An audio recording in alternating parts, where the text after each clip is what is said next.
What's going on, everybody? Happy Friday night. Good to see everybody. Wait a couple of seconds here, get a few people in the chat. We'll say some what's up to everybody. Thanks for tuning in. How you doing tonight, Becky? Hey, Russell, what's going on? Sal, my man, good to see you, buddy. I hope you're doing well. I saw your video you posted the other day. Seems like you're doing a lot better than the last time we saw you, and I'm happy. I'm glad for you. I hope everything's working out well, buddy. Good to see you. Carlos, what's up, my man? How we doing tonight? Good to see you as always. My brother, Armand, Mustache Pete, what's going on, man? What are you saying here, Sal? That's all right, buddy. Yeah, you're more than welcome in the chat, man. Just, you know what I mean? Just do your thing. Don't worry about comments and shit like that, anything. Just enjoy the show. Good to see you. Thanks a lot. Appreciate it. Hey, Commons here. What's up, buddy? Just kidding. What's up, Silo Stein? My dude. Oh, you're taking care of the contracts for the fight? That's what's up. Hopefully you do it in actual fucking on a computer this time. You don't write it in fucking finger paint, you fucking clown. What a doof. What's up, Ruben? Good to see you, man. How are you? Stevie B, my dude. What's going on, everybody? We got some people coming on tonight. We're going to do a little breakdown, have a couple laughs, expose a couple of fucking lying frauds on here. Scott LaRock, what's going on, my man? Absolutely. That's absolutely. Hold on 1 second. We got Howie coming on. Howie. What's up? What's up, Common? What's up, brother? Yeah, let me say hello real quick before the chat gets too crowded. Yep. What's up, Stevie B, Becky, Bulletproof Sal? Hey, Roro, how are you? What's up, Ruben? What's up, Sal? How are you? I hope everything is going well for you. Yeah, I guess there's really not too many people here yet, but that's fine. Yeah, they'll start coming. Yeah, Mr. Silo Steen. I think that's it for now, right? Bulletproof. Yeah, got like, 20 big, something. small. Got like 33 people. They're starting to come in though. Yeah. I think sometimes when you do the StreamYard thing, if you don't give it like a certain amount of time, it doesn't like send out the notifications. I think there's like a window you have to do it. But people get to know. That's why I put up the community post too. I like to just do both of them just in case. At least they'll get some notification of some kind, you know. Yeah. What's up, Brian G? Brian G, Becky, what's going on, Roro? Good to see you, hon. Thanks for stopping by. Appreciate it. I think there's a couple other people might be stopping by, swinging through the show. Stevie the Gypsy, how are you? Bulletproof. Good. Big Smalls, how are you? What's up, Pete? I sent you the link if you're free tonight. If you want to swing by, Armand. You know you're always welcome, brother. It's always good to see you. So what's going on, Hal? Nothing. I think I'm going to start calling SoFlo the gift that keeps on giving. He's giving out some early Christmas presents or what? Yeah, I mean, he just basically, at this point here, I guess I can't stop him from talking, so I'm just going to fucking keep letting him talk and dig himself a fucking hole that he's not going to be able to get out of. Well, I mean, he's basically fucking, now he's offering, like, this is how dumb of a criminal he is. He makes a fucking, on his show, he says he's willing to pay thousands of dollars for my coordinates. and then he says he's going to offer FBS thousands of dollars for my coordinates. So you're basically fucking not now. You're ratting on. I know FBS is not going to give you anything. No. But what I'm saying is you're getting a guy involved in something that has nothing to do with anything. And let's say you do get my coordinates. You know, you're just basically ratting on the guy ahead of time. Well, not only that, he's also putting him in a really fucked up spot because he's gonna be, he's gonna be looked at and be suspected of possibly the one giving the information, even though we know he's not gonna do that just by saying that shit. You know what I mean? True, very true. Yeah. Yeah. So he's I'm putting him in a fucked up spot by trying to be cute. You know what I mean? I'll be honest. I'm curious to see how this plays out. Well, it ain't gonna play out well for him. I know that. No, that's why I'm curious. Yeah, he really is just one fucking stupid fucking mongoloid. That motherfucker. He's a fucking asshole. That's the bottom line. And the 8-ball there is just a chip off the old fucking block. Oh yeah. 8-ball is cooked. Yeah, 8-ball just got picked up. For those people that don't know, if you haven't been tuning in or you guys didn't see it, I think Suge put it out the other day. We got some paperwork that came in that the Ripper's son, 8-ball, just got picked up again the other day, like 3 days ago, on a fucking probation violation for an armed robbery with a firearm. And I think he failed a drug test for like cocaine. So I think he was smoking that hard. Yeah. His face looked sunk in like. Yeah, he looks like he's been hitting the glass, man. That's sad, man. You know, that poor kid never had a chance getting raised by two fucking degenerates, or not. Well, not even really. He wasn't even fucking probably around. Yeah, I think I don't know if this is true, but allegedly, and according to some people who have some information, they say that he was selling his ass. He was prostituting. Oh yeah. Yeah. Damn, how much you think he was charging? Like two rocks? Well, yeah, probably. Right, selling his ass for 2 rocks. Well, they say that semen is good for is like an antidepressant now. So, maybe they got him on the semen therapy.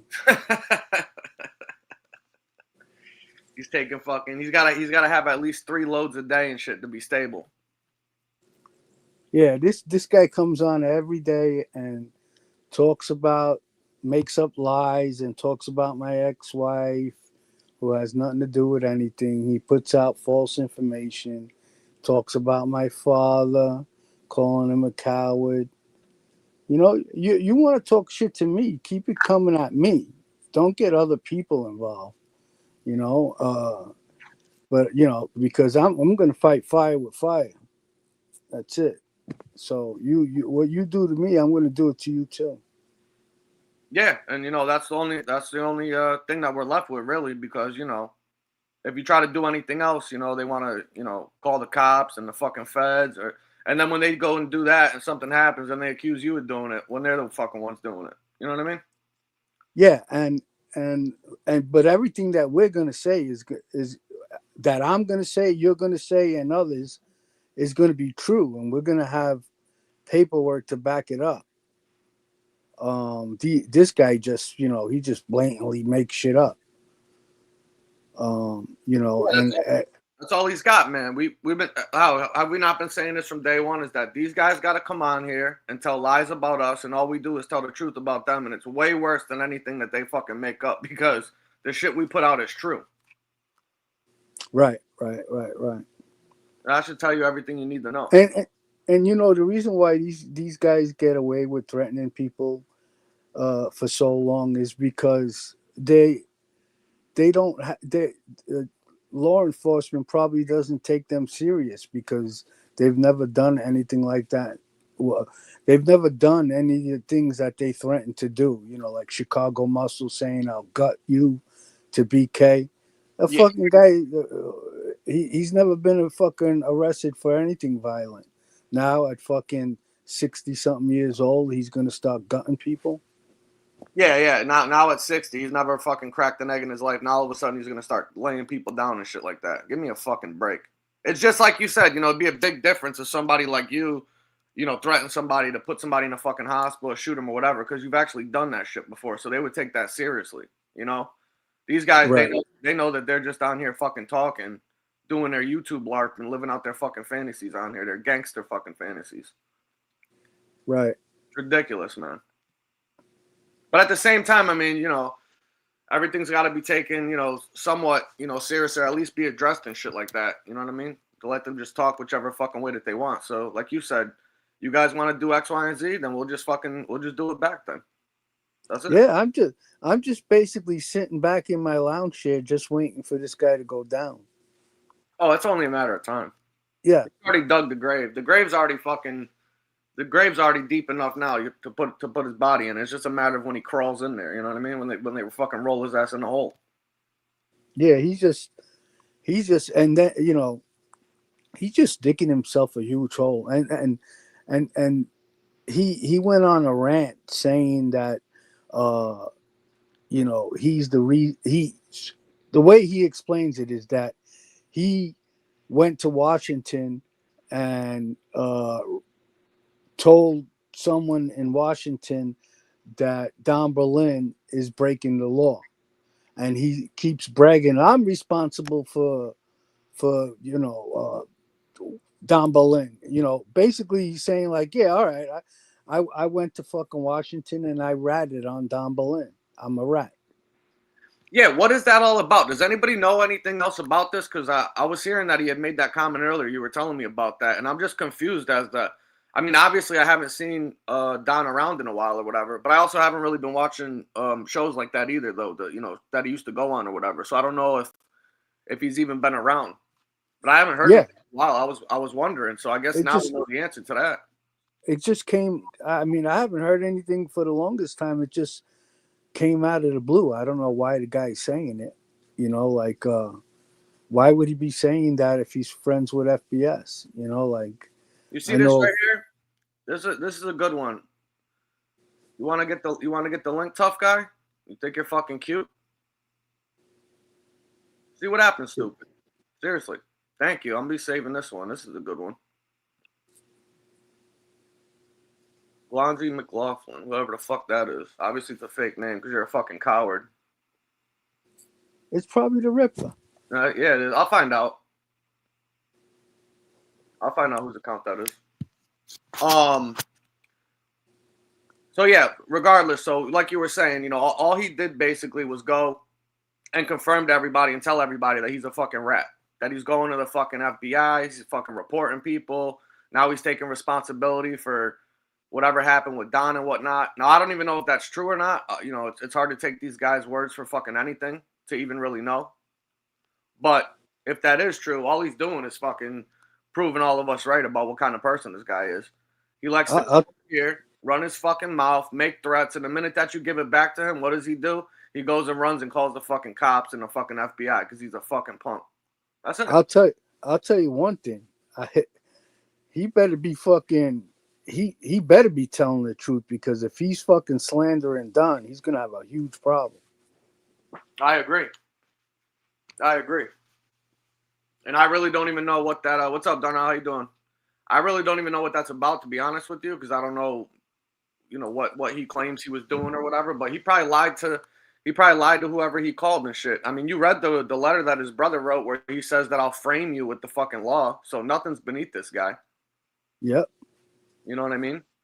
Yeah. And all Even the guy can do is fucking threaten women on here. That's all he likes to do. He won't threaten fucking men. He'll threaten women. You're a pussy ripper. that's why I don't say. I've said things in the past out of anger, and probably I definitely shouldn't have said.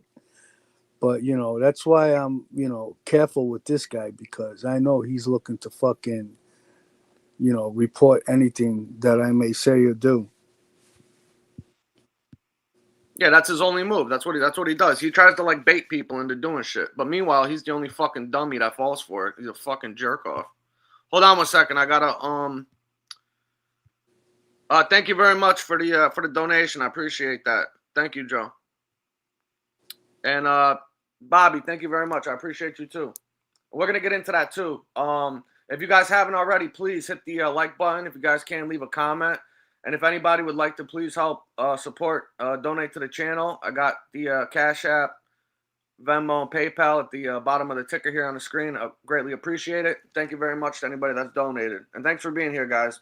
Make sure you're subscribed and turn them notifications on too, so you don't miss any of our shows. Thank you. So I wanted to get into some of that stuff that happened yesterday or whatever over on Smoke Show. Do you want to get into any of that? Yeah, go ahead. Yeah. Yeah, I just wanted to clear the air on a few things. I guess what happened is, I guess there was a miscommunication or confusion. And I will apologize for being wrong about what Carlos had originally thought. I guess he had told Mark that photo that he had wasn't Maureen, but I guess he had a conversation with him. It wasn't in a text or an email, so he had that wrong. So I was told that he had told him like that, and I guess I was wrong about that. Carlos came out and spoke about it, so I will apologize for that. It was a miscommunication on what happened, so I just wanted to clear that up. But I'm sure at least Carlos has said it verbally to him many a times. Yeah, no, that's what he said. He said he told him verbally, but it wasn't in like the message or email or whatever that he thought it was originally. So I just wanted to, clear that up, just so you know what I mean. Yeah, of course. I got no problem apologizing, when I'm wrong about something. So I'll own that. I was just going based off of what I was told. So, but second, in regards to that, I think Smokes edited the show or took it down or whatever to edit some stuff and put out a couple clips or whatever. I was trying to get some of it so I can just go over it, but it's not a big deal anyways. But I was just confused because at one point he had put up a picture of this lady or whatever that had like a mohawk, like this fat, like butch looking lady. And during the show, I didn't understand why he was putting that out. I was totally confused. And I guess he was trying to make a point or something that was the mother of the Charlie Kirk shooter, that Tyler Robinson kid. And when I'm looking at the photo, I'm like, that's not even what the fucking guy's mother looks like. Well, I don't understand what did you understand that part? Because I was totally fucking confused by that. I have no idea what he was doing with that. Regardless of what he says, I still think he was trying to take a shot at Maureen. Just my opinion. That's what I thought too. But yeah, that definitely doesn't look anything like the kid's mother. No. And that's why I didn't understand. Like, is this guy trying to be cute right now, or is he actually believe that that's actually a picture of the fucking woman, and he was trying to, like, insult people, saying that, oh, this is what a Trump supporter's mother looks like or something like that. But it wasn't even a picture of the fucking mother. The mother looks like a normal fucking lady. You know what I mean? Yeah, and the picture he put up is a lady with a fucking mohawk type of thing, and I guess Maureen has some type of like mohawk type of head cut or something. Yeah, she did in like one photo or something that she said she had, or she said she had a haircut like that before in the past. I don't fucking know. But right. Obviously, he was trying to take a dig at Maureen, but at the same time, he was trying to cover it up as some like political fucking thing with Tyler Robinson's mom. But that wasn't even Tyler Robinson's mom. Like, this is what Tyler Robinson's mom fucking looked like. This lady right here with the black hair. About a week or two before the Charlie Kirk assassination, this kid right here, Tyler Robinson, had gotten into a car accident. And there was body cam footage that they had posted where the mother showed up to the scene of the accident to come and pick him up or to find out what was going on. You know what I mean? And there was a clear video of this same exact woman right here with the black hair that showed up that day at the car accident. So that's why I was just, totally confused as to what the fuck he was even trying to do there. And that's why I wanted to go back and listen to the show, because I couldn't understand what the fuck he was even talking about. And if that's the information that he's got that he's putting out and he thinks it's right, then this guy's a fucking lost cause, man. I don't even know what to say to that. Yeah, regardless whether or not fucking Carlos made a mistake, I mean, the guy fucking, he showed his ass. I mean, I would definitely never want anything to do with a person like him. No, he really he really showed his ass yesterday, man. That was ridiculous. It's unfortunate, but it is what it is. You know what I mean? I just, a lot of people just are tired of the guy's shit. You know what I mean? But I'm not here to even fucking talk about him, to be honest with you. What's done is done or whatever. I don't got a fucking issue with him. We spoke, whatever. It is what it is. I just wanted to address those one or two things real quick, and get to some other stuff on here. I wanted to talk about this Marky Mark fucking clown. He was on Mickey's show again yesterday, lying up a fucking storm. Did you catch any of that? No, I didn't catch the Marky Mark stuff. No. Oh, well, I got I got that audio file when they were on Yeah, like a little while ago. Mark was talking to fucking Silo. yeah, that was like a few shows ago, right? Yeah, well, I got this audio and I wanted to play some of it and go over a few things just to remind everybody what a fucking lying little mutt Malibu Marky is over there. This guy's out of his mind. Yeah, he is. Good to see you, Steve. It was insane. It was crazy. It was absolutely fucking nuts. It was ridiculous. What's up, Sable? How you doing tonight? Good to see you. Bulletproof. If I haven't said hello, how are you? So yeah, let me cue this up right now. We could go over this real quick, or for a couple minutes. And I don't know if you noticed this or not, but wait until you hear this guy, man. He was fucking. It sounded like he was sitting in a car while he was on the live show, and he was sitting there blasting rails down with somebody else that was in the car with him. You can hear him throughout this whole clip, snorting something and then catching the fucking drip. Pausing to swallow. Hey, I just got a text message from FBS. Yeah. He gave me permission to read it, so I'm not just reading his text message, without him knowing. He said there's more of a chance of him giving me SoFlo's info than there is of him giving him mine. Yeah, he ain't gonna do that. What the fuck? The guy's out of his mind. He's just trying to stir the pot, start shit, and blame somebody. Fucking, you know what I mean? Yeah, I did find it a little strange how SoFlo was going at Don Berlin, and not thinking that that might make FBS mad at him, but yeah, this SoFlo, if it wasn't for the way the laws work now, and with all of these cameras and whatnot, that guy would have a line around the corner by his house, people looking to get at him, Oh my, yeah, you have to get a ticket like you're at the fucking deli and shit. Yeah. He's just trying to stir the pot and drag whoever he can down with him. He knows he's fucked up on here, and now he's looking to rally the fucking troops or whoever will to support this scumbag.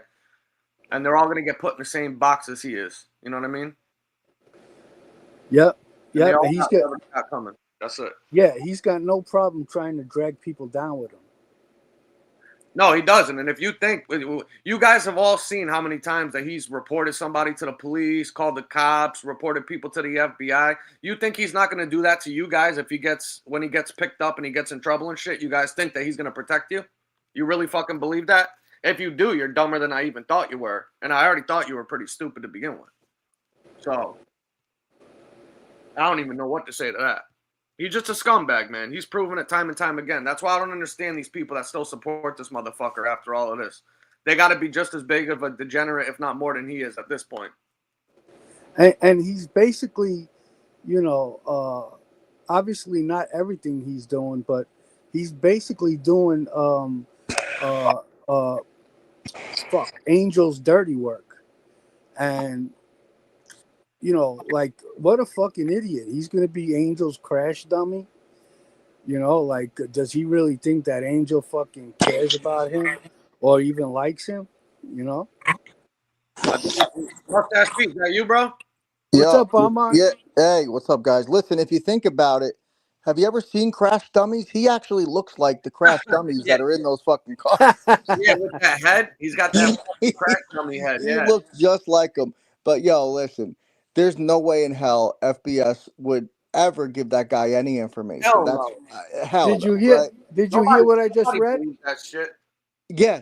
I heard it. I heard it. But yeah, there's no way he would give it to him. And SoFlo is so dumb that even if he knew the city you lived in and the street, he wouldn't be able to find the house number. You know what I mean? This guy he's a moron. He claims to be SoFlo Tech and all that. He's an idiot. The only time he ever gets information is when somebody hands it to him. Yep. Right. So. Right. He's a pot stirrer, dude. That's all he is. He's a pot stirrer. I want to know what's the purpose of doing that? Finding my coordinates. Like, what is it he wants to do with that? He just wants to All fuck with you. Yeah, all he wants to do is he wants to just put it out there to fucking try to, like, intimidate somebody or try to think that they're in fear for something. That's all that this guy's looking for. He's the Right. typical fucking schoolyard bully. That's all he is. That's why as soon as he gets punched in the fucking mouth, he runs right to the cops because he's a fucking punk. That's He's it. the type of guy that likes to feel like he has to have some kind of control over the situation. I mean, look at the Yes. paperwork you put out where Yep. he's threatening his brother from jail. He knows he can't do a fucking thing, but he has to have or feel like he has some kind of control over people. Like with Don Berlin, are you fucking kidding me? He couldn't do a fucking thing to Don Berlin ever. Don Berlin can do something to him though.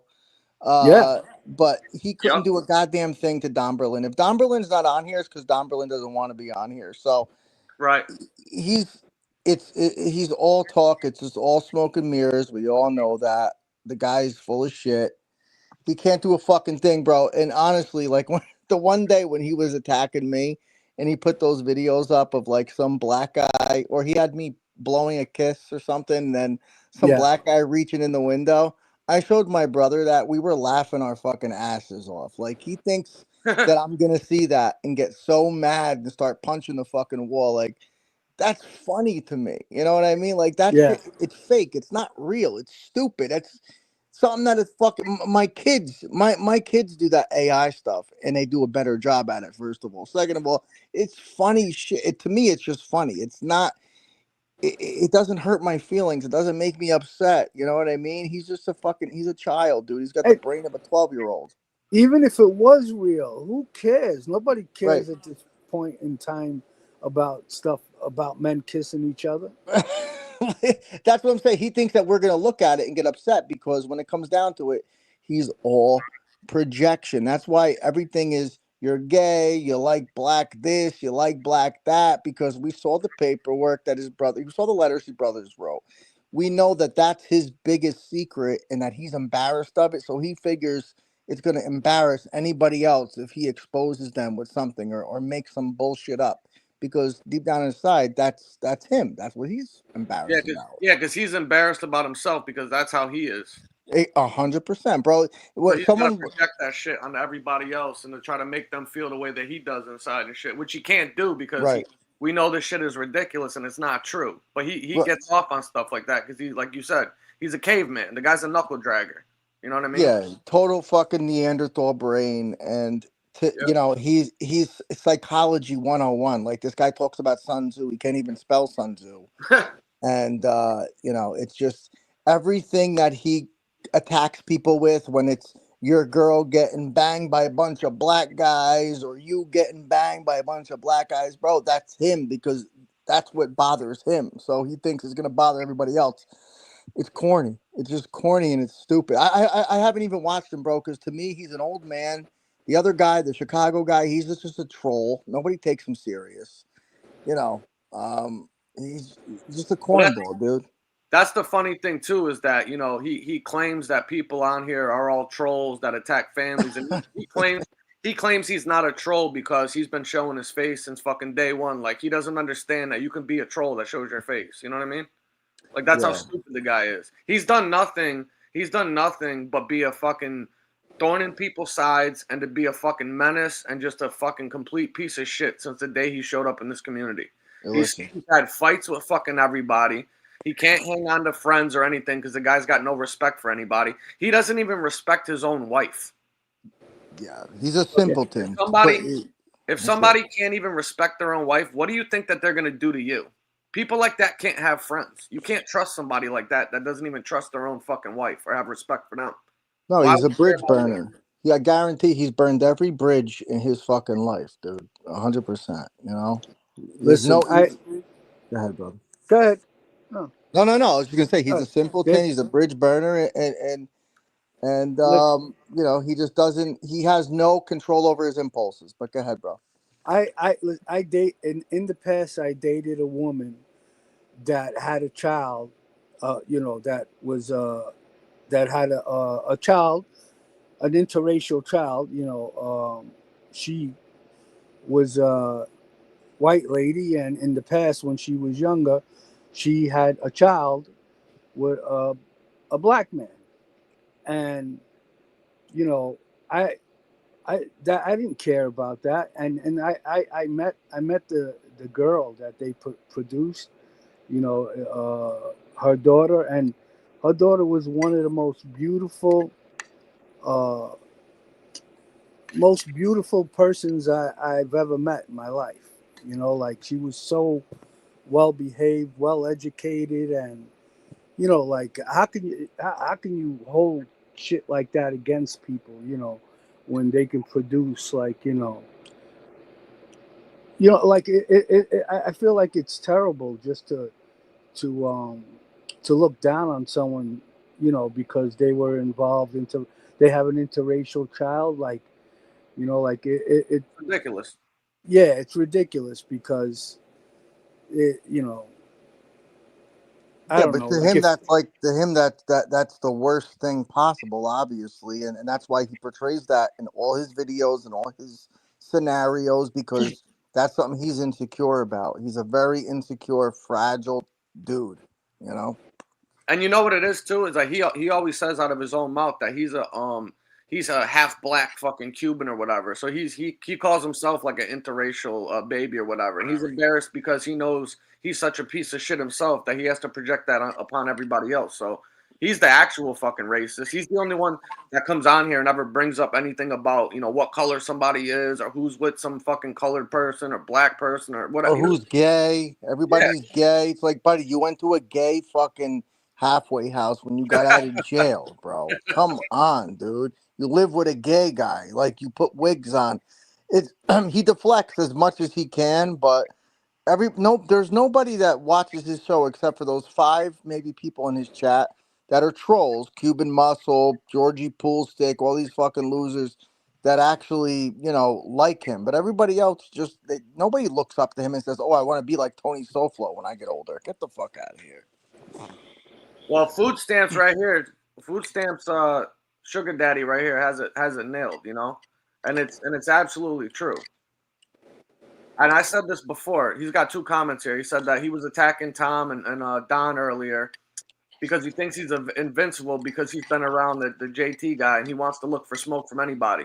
And what did you hear me say before? As soon as that guy showed up in the community, he saw the disgusting shit that guy did, like when FBS's mom passed away, that bullshit he pulled, and then he did it to Maureen with her husband, and then the jokes about like Edna and shit like that, and he gets the reaction out of people that people are scared of him because he'll cross that line and be that big of a scumbag. So now he feels like he wants to impress him by being an even bigger piece of shit than he is. So we can get a fucking attaboy from the guy or the people in the chats. And Mickey and fucking Silostein and them, they're using this guy to crash out for him, basically. And she could easily, like Food Stamps is saying, she could put an end to it and tell him, hey, stop using my name and claiming you're, defending me. This is why you're doing this stuff. I don't need you to do any of that, If you want to go after people, whatever, take that up with them, but leave me out of it. But she won't do that, though, because he's a useful idiot right now. Right. And she could use him to go do her fucking dirty work and shit like that. While they sit and pretend that they don't agree with that or they don't like that. Bull fucking shit. If you didn't, you'd say something about it. And what about the fact that the Ripper was calling John Jr. a rat for fucking 2 years? Until you finally bent the knee to him and now he's your fucking buddy? He told the truth about your brother. He knows he's a rat. And I don't know what he thinks, like, if those guys are good at, trolling people or researching people, whatever the fuck it is that they're good at, like, what does he think? Like, if they break the law, they're not going to face the consequences? Like, that's it. You break the law, you pay the consequences. There's nobody above the law here. Yeah, well, he's another one that attaches himself to proxies too because he's too dumb to like do things himself. So anytime he makes friends with somebody, like he was friends with that guy who was a legit hacker for a while, so he thought he thought he can do whatever he wants, and now he's friends with this other little pussy JT and the other guy Mark or whatever, or the whatever his name is, fucking Mr. X. And I'll be honest, those two guys not bother me, but those two guys piss me off a little bit more than anyone because they're like more closer to my age, You know, like SoFlo and Harry to me, like they're like fucking stupid old men. But the other guys, it's like, oh man, like you would never talk this shit in person, you know? You'd be begging and saying you're sorry if I ever fucking saw you. You know, they're just two fucking dorky white guys that think they're shock jocks. They're just fucking hacks. You know, like Yeah, but SoFlo, he looks up to those guys, like you said. He looks up to Yeah, them and he thinks that he has more power because he's friends with them. Like they're gonna help him, you know, destroy people. But those guys, they're not going to do something unless they're going to make money from it, or it's they, going they to, they, you know. don't they're not. got respect for them. He was taking shots at Chicago yesterday. Oh, was he? Dude, he told Angel on the panel, he goes, I don't understand why people are on here calling themselves fucking, you know, using names like muscle and shit. He's like, that guy Chicago, he don't even have any fucking muscles. Why does he call himself that, right? So of course Chicago's in the chat and he fucking, you know, he's a sensitive little cupcake. So he gets all offended and fucking rage leaves and says, I'm out of here. Then they go on the Rippers earlier, supposedly, and the maggot or whatever was trying to, you know, take shots back at JT, calling him a pipsqueak or whatever, saying that, oh, I showed my picture, motherfucker. I got all the muscle in the world, you fucking bitch. And then SoFlo goes, oh, you know, I like JT and his brother Mark, and if anybody got a problem with it, they could go fuck themselves, right? And Chicago sat there and didn't say a fucking word. He just ate that shit like a bitch.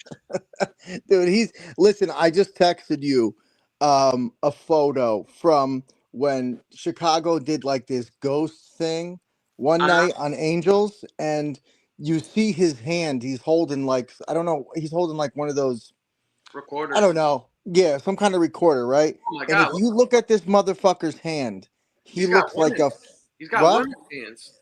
He's got fragile old man hands with long nails. He is not a tough guy. Look at those hands. When a guy's a tough guy, you could see their hands. You know what I mean? Like this guy's got fragile old fucking man hands, dude.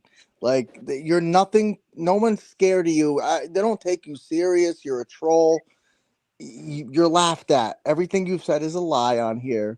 You know, like I don't pay attention to him at all. But look at those fucking hands, bro. They are fragile. They look like a fucking 80-year-old man's fucking hands, dude. That's fucking funny. Yeah, What's up? somebody needs to send him a nail clipper. Yeah, for real, dude. Ugh, not on. He's got fucking hands like a fucking old lady, bro. Yeah, an old lady, like a fragile old fucking lady, dude. I'll put it up on my post after because I gotta have to load it on. They look like they look almost like fucking a Tony Pizza's feet. You know what I mean? They got that fucking disgusting, fragile look. Like you need some vitamin D in your life or something. You know? They're all yellow looking too. They got. You know what what SoFlo is doing? He thinks he's gonna get those guys on board with him. Right. He's already got them included in meeting people for fights.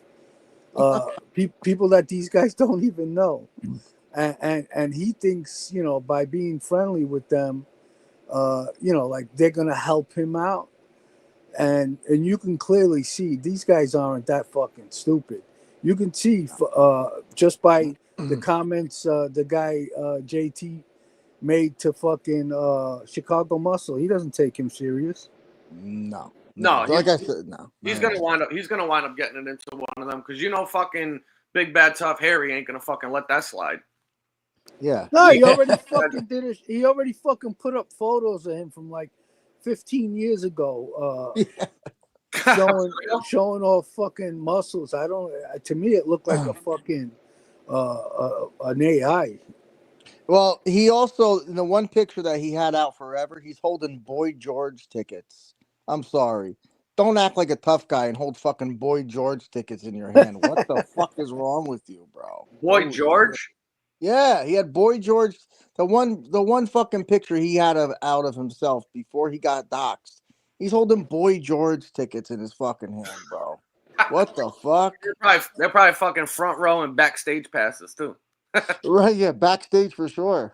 Fucking Ricky Yoon, that motherfucker. Right? Like, it's like, yeah, of course you're going to feel like a tough guy if you're hanging out with a bunch of fucking Ricky Yoons. Come on. And I thought he hated fucking homos and shit. He heard SoFlo likes a cock and don't got nothing to say about him. I guarantee you, bro, like, if you guys, everybody, you guys were playing that thing the other day when when Harry and George got into a fight. He fucking sunned. He sunned SoFlo. So I guarantee you, when he's reading this shit and hearing this shit, it's just like he's putting one in the clip for when they get into a fight for sure. You know? That's only a matter of time. How could you not, bro? Look at this fucking guy. He's a clown, dude. Your own brother saying you're bisexual. Give me a fucking break. You don't, and that makes a lot of sense. He doesn't mind being in jail because he can live without a woman, and we all see that. You know, it's not a surprise at all. I'm not shocked by it. No, not at all. And one thing I'll say about the guy, the Chicago guy, is I haven't heard or seen him do things as low as I think. Like, he'll sit there and watch and laugh, but everybody just lets SoFlo do the dirty, disgusting shit because he's the worst out of all of them. He's just the biggest pervert scumbag out of all of them. True. Yeah, I mean, I would tend to agree with that, but at the same time, the guy is up there fucking, you know. Yeah, he is. Shows, yucking it up, fucking. He ain't telling him to stop or to cut the shit or nothing like that. So right. He's just as much of a fucking scumbag as he is. You know what I mean? No, I agree. No, he is. But you know, like just like Angel, dude. Typical Angel. She will let someone come on her platform, say all the shit she knows they're gonna say because she knows the type of person that they are, and then she'll say, "Oh, I didn't tell them to say that. I didn't do a goddamn thing to you." But she knows exactly what they're gonna say on their show or on her panel. She's, you know, you can read her like a fucking book too. But that's another thing too. After that shit that happened yesterday or whatever, when Mark was talking to Angela about who Doc's Chunky or whatever, yeah, and they were trying to fucking blame Angela or FBS or whatever, and we told everybody like, oh, neither one of them definitely did that shit. And I said I thought it was Mickey because I know for a fact that she knew who Chunky was because she said it before on one of her shows. I remember her saying it specifically because she was friends with that fucking big nose fucking wannabe Italian DeMeo over there, William DeMeo. That's right. And I remember the first time that Chunky had an issue or whatever, they supposedly fucking got a hold of him or went to see him or some shit like that happened. I don't remember exactly what, but that's why he had left originally and stopped doing those shows because they like threatened him or something like that. And I remember specifically Mickey making a threat to fucking my dude and them that she knew who Chunky was. She goes on the show yesterday and she claims that she even caught herself, and I wish the show was up because I wanted to play the clip. And if somebody has it, please send it to me because you can hear her catch herself when she was talking about not knowing who Chunky Chunko was. She tried saying that she called William DeMeo up and asked him for Chunky Chunko's info because she knew that he had went to see him or whatever, right? So then she catches herself before she says anything else to incriminate herself, and she goes, "But William wouldn't tell me who he was." So now you're gonna tell me that William DeMeo, the same guy that you called while FBS was on a live doing an interview with that fucking crackhead porn star pig and that fucking dude that looked like a bloated gonzo. I forget the guy's name. What's his name? Pete something or Peter something? Yeah, Peter something. Yeah. Yeah. And remember, Angel called William DeMeo up to fucking cry about it, and then he called them mid-live and got the show taken down? Yep. So you're going to tell me that same guy that'll make phone calls when you're crying about a random YouTube fucking video is going to go call these people to shut the interview down, but he's not going to tell you Chunky Chunko's name? Of course, bro. He worships Angel. He worships the Gottis. Exactly. So it's like, who the fuck actually believes that you asked him and he told you, no, I'm not going to fucking give it to you? That guy's a fucking simp. Of course he gave her that info. So Angela goes today and she posts on her community tab a text message between her and Mickey saying in the text message that William's not going to tell anybody who Chunky is and I'm not going to tell anyone either. She doesn't say in the message that William knows, but he won't even tell me. He's not going to tell anyone. She says, I won't and he won't, meaning she knows. Yeah. You know what I'm saying? Yeah, right. I didn't get to see Gunsmoke show yesterday, so I don't know. I saw like 2 seconds of it. I saw when Mark was on and you were on, and then I didn't get to hear any of it. I heard it was good though. That was one for the books. Yeah, that shit was fucking ridiculous, bro. It was like I don't even know how long. How long do you think that shit was? How, like 3-4 hours, maybe 5 hours show? I've never sat down that long and watched the show. you know, for so much time ever since I've been watching YouTube. What happened? What happened on the fucking show? Well, I'll tell you this, and you know, it's unfortunate that it had to come to this, but I guess it's been a long time coming because a lot of people, you know, will bite their tongue and shit because it's, you know, it's not worth getting into some stuff or addressing shit, whatever. But it just came to a head where this guy's been doing this shit for far too long to too many fucking people, and I just got fucking sick of it, and I want him snapping and just calling him out because he's always doing this type of shit. Who? Mark. Talking about Mark? Oh, my dude, yeah. I don't have a problem with him. I'm just like, he does shit, and it just fucking pisses me off because he's always looking for some attention or something to try to do. You know what I mean? And he's a sensitive motherfucker that can't take any criticism or comment. He got to go do a show and do these backhanded comments and all this other bullshit that he fucking pulls. So I went up there trying to help the guy out originally, and then it turned into an all-out fucking complete shit show. It was a mess, man. It was ridiculous, bro. The whole thing was fucking ridiculous, to be honest. Yeah, and then once Mark started getting disrespectful and cursing at people and calling them names and telling them to shut the fuck up, then everything just came out, and everyone just started, you know, bringing up, like, you know, how Mark, you know, does these shows attacking people for asking for donations, and he's the worst offender out of them all. Oh yeah, I had to call him out. I'm like, bro, you used to go on your show every night crying, fucking talking about FBS is asking people to support the channel and fucking donations, and Gunsmoke asking people for money, this and that. So I called him out. I'm like, bro, you fucking go on a show and you talk complaining that people are on here asking for money, then you go do a show and ask people 100 times in 30 fucking minutes for fucking donations, bro. I heard you one time ask like 6 times in 30 minutes for people to send you money and shit like that. And then you went on 10 minutes later and go, I hate to fucking have to do this, and I never like asking. I haven't asked for a donation in weeks, but I'm going to ask you now if you could please donate. He literally just asked fucking 6 times in the last 30 minutes and then says he hasn't asked in over fucking 2-3 weeks now. And I'm like, so I'm trying to figure out, I'm like, bro, are you on like medication? Do you like need medication? Like, what the fuck is actually wrong with you, bro? Yeah. That's not normal, man. Yeah, and he got all fucked because he thought he had Maureen's info, right? So he's the type of guy that, you know, he always needs to have something hanging over your head.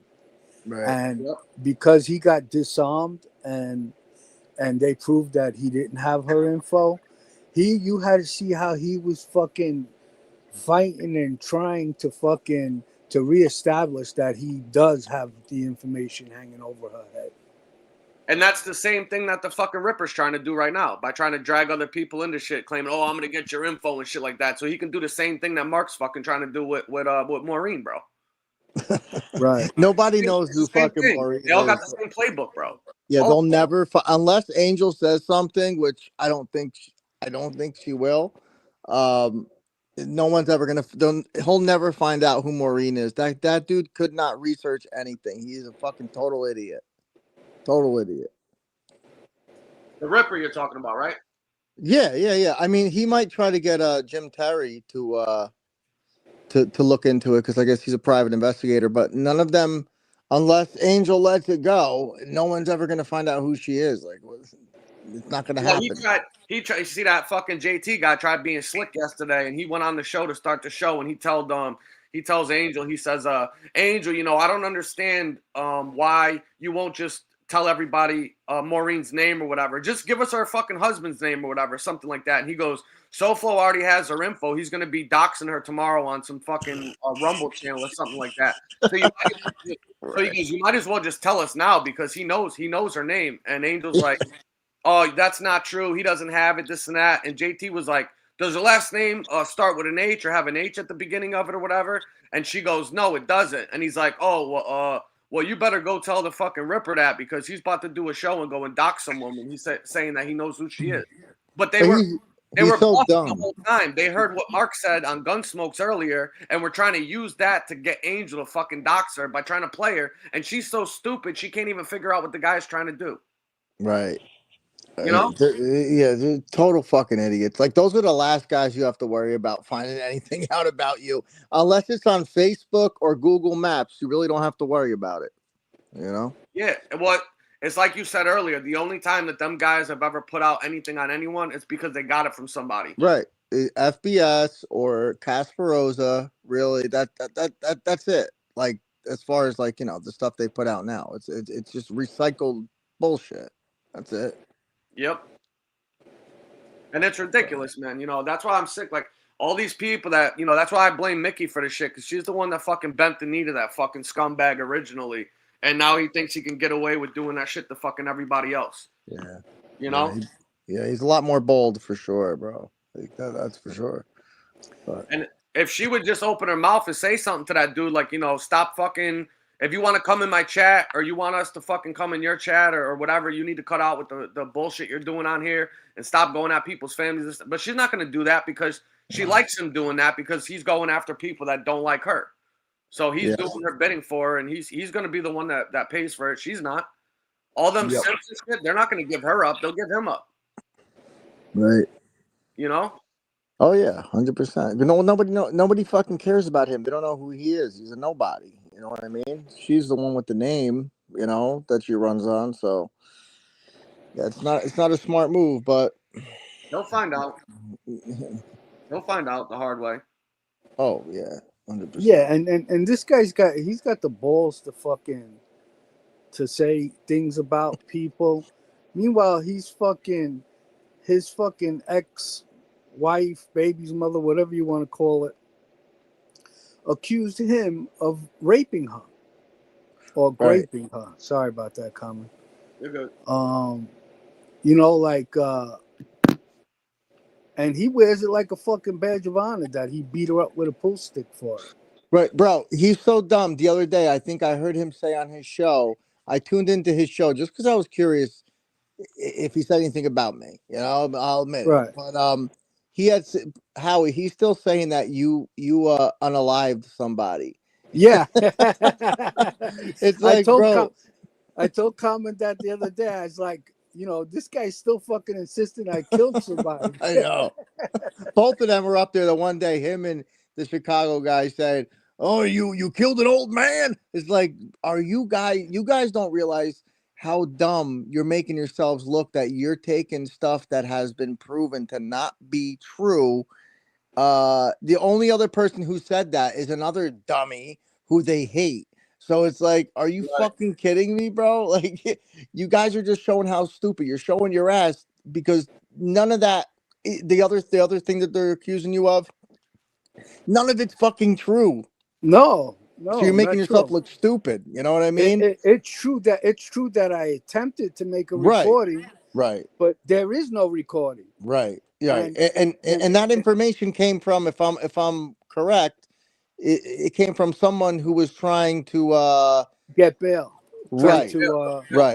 Right. He was trying to make your character look bad, basically. Right. Discredit me. Yeah, discredit you. But and that you, would you think you're a badass because it took somebody's life? Bro, he didn't. You fucking idiot. You never came on here and said that once, bro. Like, it just shows how stupid these guys are. Like, they're just dumb. It's just dumb, stupidity. So.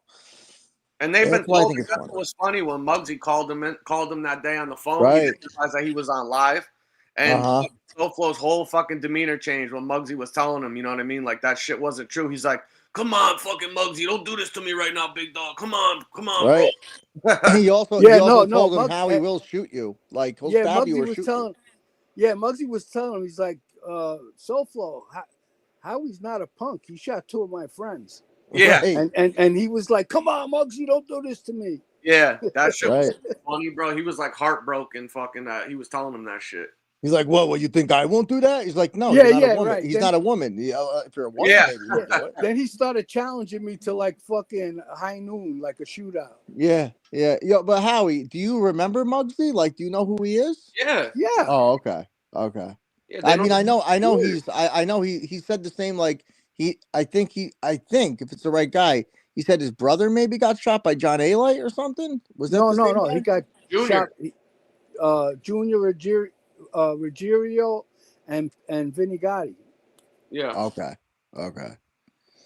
But yeah, he's a neighborhood guy. He's known Howie since they were like teenagers. Right. He I owns, heard when he called in and said that shit. He's like, yeah, he's legit. He's not a punk. his Like, brother owns Sapienza's in Howard Beach. It's like one of the best delis in New York.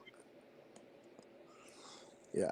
Yeah, he didn't like hearing that. He didn't like hearing the fucking truth. No, for sure. no. No, he didn't like He that didn't- at all. He was Yeah. devastated because Muggsy didn't know he was live. Because at one point Muggsy said, "Are you on live right now?" Like he had it on a speakerphone. You know what I mean? Uh-huh. So he didn't know he had told him that he was actually live at that time. Right. Muggsy had no motive but just telling the guy the truth.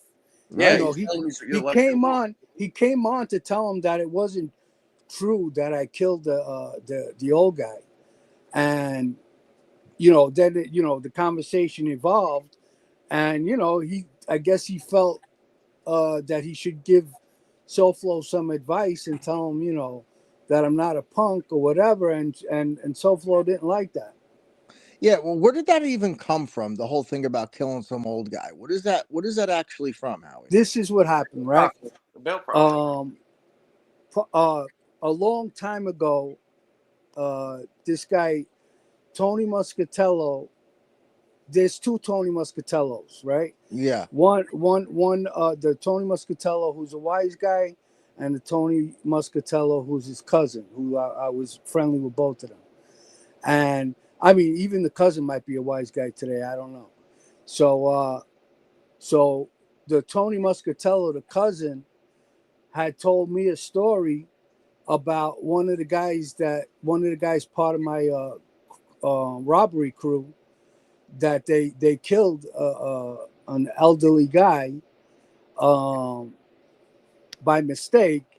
And so when I debriefed, I have to tell them everything that I know. So I told them about the possibility of an elderly guy that got killed by mistake.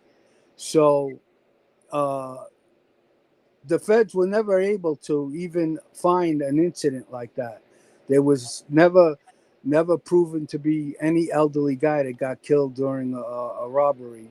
Right. So his cousin, my co-defendant, the wise guy, twisted it up and tried to say that I killed the old guy. You understand? Mm-hmm. Mm-hmm. Right. So that's what it is. The story was people from my crew did a job without me and killed the guy by accident. So they tried to make it like I was part of that. But these guys are so dumb. They didn't even read it on a document or anything. They just heard it on YouTube and they repeated it. That's how dumb they are, dude.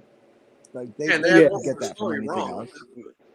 Yeah, and the funny part is that Muggsy he had kind of like the story mixed up as well, because Muggsy was talking about an incident where I was suspected of killing a pizzeria owner's son. Uh-huh.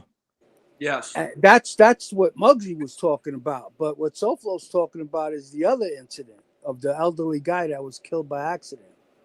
Right, but it's easy to find out. All you got to do is actually just look up the information. And right, that's why I told him, who's the old guy? Like when I proved that everything was bullshit. Right. Who's the old guy? The feds were never able to prove that anything happened to an old guy.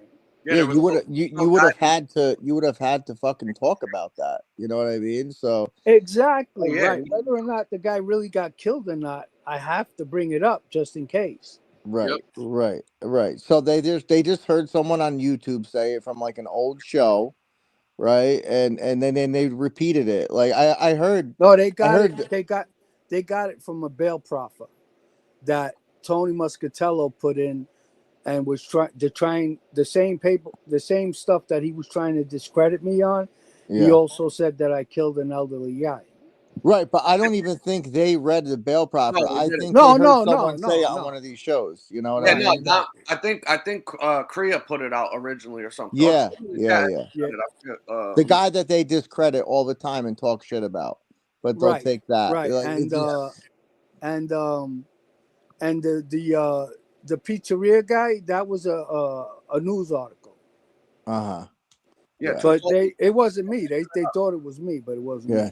Master researchers they are. Fucking master exposers. They're fucking brilliant. It's stupid, dude. It's so funny when they do shit like that. It's just so fun. It's just like, well, I did want to apologize about one thing though, because yesterday when that whole thing, not to double back, but when we were talking about the whole thing about who gave Chunky's info or whatever like that, I do want to apologize and say that I originally said that I believed that Mickey was the one that did it.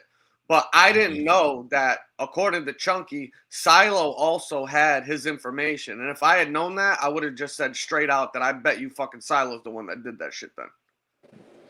I didn't know at the time that he knew who he was. Otherwise, listen, I said Mickey. The guilt was seeping through the fucking television screen.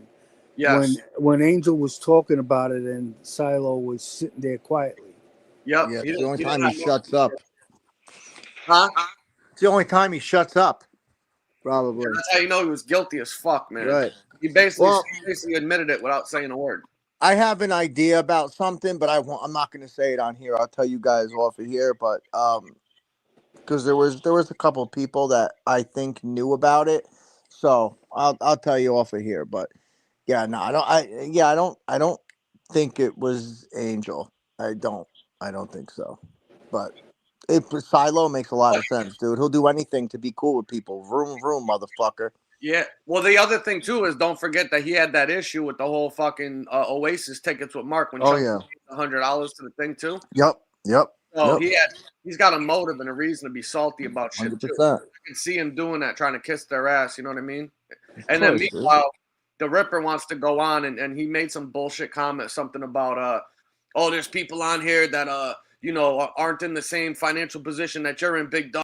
And, when they heard that I was giving away $300 to get your information, they gave it right up. And they know that I pay people. When I say I'll give you 300, they know they got that 300. And it's like, you're so full of fucking shit. You don't even have $300 to give to anybody, first of all. Second of all, if everybody remembers in the very beginning when he was trying to get somebody's info for 500 or 1,000 for the maggots info or whatever, when the person said that they had it, he was like, "Oh no, we're just doing that for the fucking show, for entertainment purposes. We're not really actually paying nobody for nothing like that." You know what I mean? Right. Now, and the funny thing is that the Ripper was the last person to know who Chunky Chunko was. I bet the last person. Oh, without a doubt. That's why I'm saying it has to be fucking Silo's the only one that fucking makes sense to me, because damn well Mickey don't trust them guys to send them some fucking info because she knows they can't be trusted. Right. So unless she gave it to somebody else that went and did it, or they dropped it anonymously somehow. But regardless of the fact, I just wanted to say that I don't believe that it was Mickey. I didn't know the info that Silo knew who the guy was. Otherwise, I would have just said, yeah, I believe it's fucking Silo from the jump, because that's some type of shit that guy would fucking do.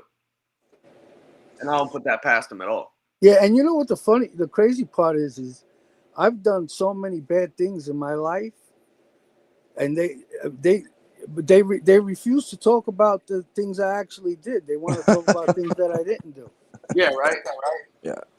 Yeah, because they can't get no paperwork and fucking read it. They just want to watch old YouTube shows where people were coming at you and saying shit. Well, if they talk about the shit that he actually did and pled out to and admitted this shit, it ain't gonna make them look any good, because they want to pretend like they're the fucking gangsters on here, but they ain't never done nothing in their life. Right, because people look at violent crimes on YouTube as like badges of honor, so they don't want to give me credit for like doing certain things. They want to go with the things that might people might be mad about, like an elderly man. I mean, if that's the case, then fucking John Gotti killed an elderly man. He killed a bunch of them. Paul Castellano was a fucking senior citizen. Yep. Yeah, so was DB was an old guy at the time too. There was a bunch of them. He killed a whole bunch of fucking old people. I mean, like I said it before. What about? I'll give you one. What about the fact that they all claim that Gotti met his wife when she was 15 or 16 years old? So he's what, a rapist too then? A statutory rapist? Right. I mean, by the definitions of the shit, he was fucking 18, 19. She was like 15 or 16. That's against the law. They don't talk about that though, right? Well, I've always said, SoFlo was just a criminal because he was too dumb and too lazy to get a job. That's all. Like, look at the things he did. He got caught for all of them. Like the dumbest fucking things you could do: rob a fucking mail truck, beat up a lady. Like, you weren't some badass fucking, rebel without a cause. You were just a fucking idiot. That's all. I mean, look at his fucking resume. Yeah. He forced his fucking baby's mother to put her lips on his private so he can orgasm on her face. Then he beat her up with a pool stick, pulled out all her hair, robbed a female postal worker. That's his fucking resume.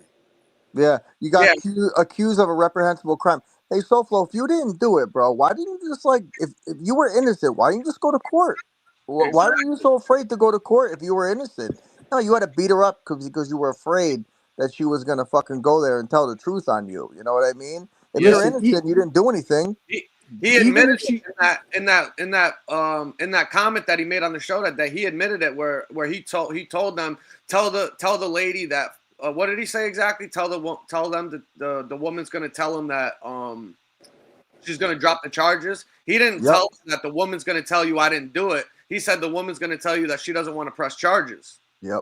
Yeah. That was the key right there. When he said that the woman wasn't going to press charges, he never once said the woman's going to tell you that she lied about me, graping her and doing this sexual degenerate shit. He didn't say none of that. See, listen, the only reason why they dropped those charges was because she was scared to death to cooperate. And even if she was willing to cooperate, you know how hard it is to prove a case like that? Right. And she also knew she was connected to him for the rest of her life because they have a kid together. So, not only that, if you read that paperwork from his sentencing at trial, the prosecutor said that the woman that he beat with the fucking pool stick lied when she was on the witness stand about the sexual assault incident. Oh, really? Yeah, the prosecutor said it out of his mouth. He said that the woman wasn't being honest and she lied, basically saying he actually did do this and the woman committed perjury on the stand because she was terrified of this fucking guy. He threatened to put her in a wheelchair for the rest of her life. Oh, listen, if you read any of the transcripts, anything that has to do with him, whether it's the transcripts or the letters that he wrote from jail, it's all the same shit that he threatens people on here with. It's all his fucking behavior. It's very typical shit of him. So, SoFlo, nobody believes you on here. They just fucking placate to you. The people that are your, 5 people that like you. His mother was the getaway driver. Right. Yeah, that's crazy, bro. Great people. Yeah. Well, you see what the brother wrote. This guy claims that he was the favorite child. The parents loved him, this and that. But the letter that the brother wrote when he filed the cease and desist and restraining order against him while he was in prison, by the way, he was harassing and stalking people, including his own family, and threatening to kill his brother's wife and their young child.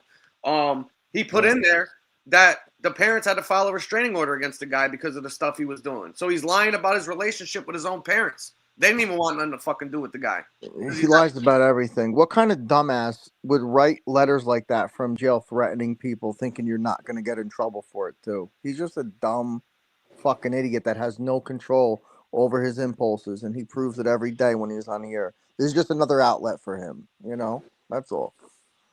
And his brother had him pegged. If you didn't know if you didn't know that letter came from his brother and it didn't have his name in it, and we just read it out and we said, who does this sound like in this community? Everybody would be like, oh, the Ripper. But you say pegged, he probably gets excited too. Forget about it. Love to get pegged, that fucking Fanuc. Forget about it. But yeah, bro. He's a fucking mutt. Nobody's scared of that motherfucker. He can do all his little goofy bullshits he wants to do on here, or his little fucking Rumble channel with his fake fucking bots and people. Nobody likes that guy, and it's fucking evident. I already hear it tomorrow. Armand, somebody get in touch with Armand. Yeah, De Blasio. De Blasio. You ever go to the Bellagio? Yeah, two fucking words completely different, you fucking moron. Yeah, why don't you do this? Call my ex-wife. She kept my last name because she hates me so much, you fucking moron. Do what you gotta do, bro. Do what you gotta do. Make some more videos of some African guy dancing in the middle of a bunch of people. Tell a bunch of people that my brother. I have two brothers. One of them's in the picture, and he says it's me.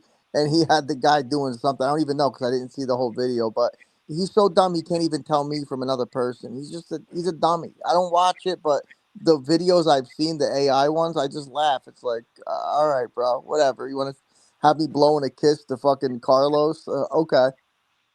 Yeah, like Yeah. it's fucking childish, man. He's a little fucking. He's like he didn't grow up past the age of 12. He's like mentally stunted. Yeah, and this is how fucking immature and fucking childish he is, right? He does the AI video and he puts my head on some fucking body. I don't know where the fuck that came from. But meanwhile, my avatar here shows what I look like in this avatar. But evidently, I guess maybe I must look good because he didn't want to use it. I know. He put Common's head on a big fat guy's body too. It's fucking. He's just a stupid ass dude. He cracks himself up. That's what it is, and he thinks everybody else is gonna be so upset, you know. But it's whatever, dude. Did you hear earlier when he told fucking Muscle when he was talking about JT that he saw a picture of him with his fucking shirt off and he was calling him sexy? No, but I don't doubt it. Doesn't surprise me. Yeah, dude. Yeah, because Chicago Muscle was saying that, you know, he's got more muscle than some. I forgot. He made a comment about them as far as muscles. So SoFlo fucking stuck up for JT and said that, no, I seen him with his shirt off. He's you know, he looks good. Whatever. SoFlo, put a picture up of me next to you. Put a picture up of my girl compared to your girl, or any of us next to you, bro, and just see what happens. This guy's never dated girls that look like our girl. No. When he goes on vacation, he has to make sure that the fucking hotels accept pets so they can stay there together. Right, exactly. How about that? They got to make sure him too, bro. Look at him. He's an animal too. You kidding me? He's a fucking animal too. Yeah, he is. He can never have a fucking above average fucking woman in his fucking life. No. I mean, first of all you have to do is fucking Google him and see, you know, his history. And no woman in their fucking right mind is gonna want to be with a guy like that. But just look at him; he's an ugly motherfucker too. On top of it, so yeah, you know. I want to know what happened the day that fucking the raccoon introduced him to her fucking parents, bro. What a fucking disgrace. Hey, I want to introduce you to my new love right here. He's done 22 years in prison for sexually assaulting his overweight ex, and then after she reported him, he beat her half to death with a fucking pool stick and put her in a hospital. Probably lied, you know. Probably lied like everything else. Just lied to them and told them that he was innocent. He didn't do anything. You know, same old bullshit with that guy. Crazy. What's up, Chad? How you doing, bro? Chad, yeah, he probably was being really nice and calling her Nona, you know. What's up, Chad? Nona. He calls Mickey Nona, and they're the same fucking age. Yeah, I mean the guy isn't even fucking charming, you know. Like he's just a fucking an animal. As soon as he opens up his mouth, you realize he's fucking an animal. He's just a cringy fucking weirdo. Like he's the guy that goes to the club and just stands there in a corner and tries to dance with women, and they they do that dance where they like try to walk away from the guy. And they just look at him all weird. That's him. You know what I mean? Well, you ever notice when he does all those like intro videos and shit, and he's always putting up videos of his raccoon's niece or whatever? Oh, is that? I didn't realize that. You could tell that he wishes that he could be with her and shit. The way he's always like recording her and putting her on there and shit. You could tell that he wishes that he was with her and he got stuck with the fucking fat raccoon over there. If that fucking guy would fuck anything. He'd fuck a catcher's mitt. You know what I mean? He'd fuck her uncle if he fucking had to. Yeah, he'd fuck anything. Kidding me? He's a fucking dirtbag. Yeah, she's lucky she doesn't have a brother. Yeah, he'd fuck her too. 100%. 100%. So hey, check this out. I wanted to talk about something too with fucking Malibu Mark's Most Wanted. That fucking lying little cunt right there. This guy was. I don't know anything about it. Huh? I don't know anything about what happened with him. You got to tell me. Oh well, this you know who Marky Mark is, right? Yeah. So we had gotten into it that day over on Smoke Show that night or whatever, for the disrespect he was doing, and he tried, lying and bullshitting us or whatever. And he had reached out to Howie a while back to send him his one of his court cases, one of his paperworks for a gun case and weed case that he did time on or whatever.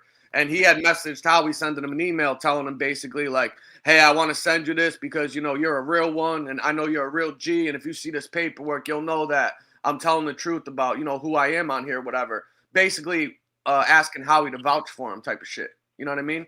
Uh-huh. So we wound up fucking having some words with him or whatever one day on Gunsmokes. And then it came out and we confronted him because we had already had this paperwork on him. Lefty had gotten it, a year or so ago or whatever. We just didn't know. Like, Lefty said he was 100% sure. We were like 90% sure. We weren't 100% at that time until he sent Howie that paperwork and it matched up to all the fucking shit that Lefty already had on him. So that's how we knew it was the same guy who had all these domestic violence charges, and one of them was for beating up his ex. It was either his girlfriend or his wife at the time, and he caused serious bodily injury or harm, put her in the hospital, basically. You know what I mean? So he comes on and tries lying about it when we confronted him about it. And he's been running around trying to do a campaign right now to, rehabilitate himself in the eyes of everybody because he's now one of fucking Mickey's guests over there on a regular basis. And he's been lying to them about the incident, saying that it's not true, the paperwork's fake that we're sending out. And I got the clips right here. I got a few of them saved or whatever. I don't know if you guys heard it or not. But yesterday on the show, he was talking about, hey, Mickey, I'm just wondering, like, JT, are you guys worried about, like, this AI stuff that's out right now? Because it's so easy for people, put up, like, fake videos or, like, to come out and put out fake paperwork on people. And then, you got to come on here and fucking defend yourself. So he's basically trying to set up an excuse or an explanation if more paperwork comes out about him doing any of this stuff against these women, because he's saying that it's AI. Of course. Did you hear yesterday? No, I didn't hear anything. I haven't heard anything about that guy. I didn't hear that part. No. Oh yeah, I got it queued up, right? I got it queued up on my thing right here. I'm gonna play a couple little clips. Wait till you hear this. This fucking clone. Hold on a second. Let me cue it up. Yo, I'm gonna jump down. I'm gonna be listening, guys. It's kind of past my bedtime. All right, I'm gonna jump down, guys. All right, good talking to you all. Good night, everybody. Bye, bro. I'll be listening. Ciao. Sounds good, man. Ciao. All right. Yeah, hold me down for a second. I'm gonna find this. Yeah. What's up, Stevie? And Mr. Steve.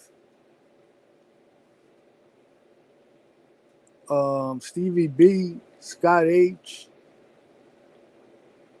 Who else is in here?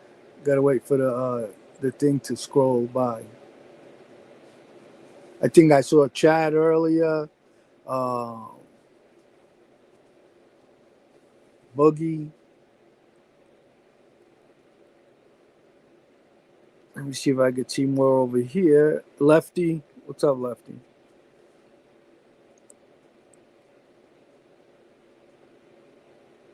Roro. How are you, Roro?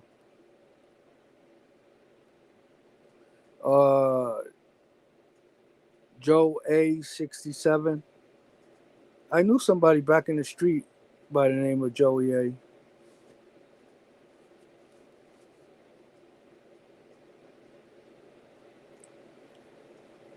Yeah, so damn, I'm trying to find this clip. I saved it and I don't know where the fuck I put it, bro. Yeah, it's all right. I can hold it down. All right. What's up, Ducks?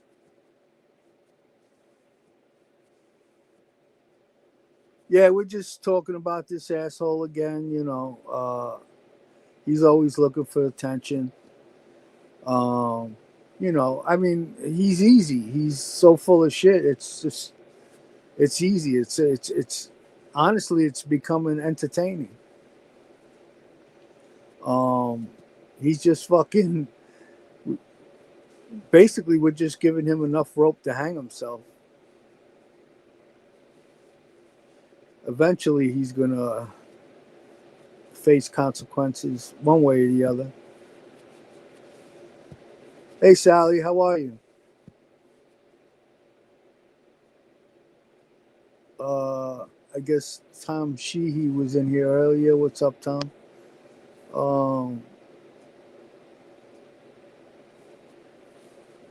Yeah, so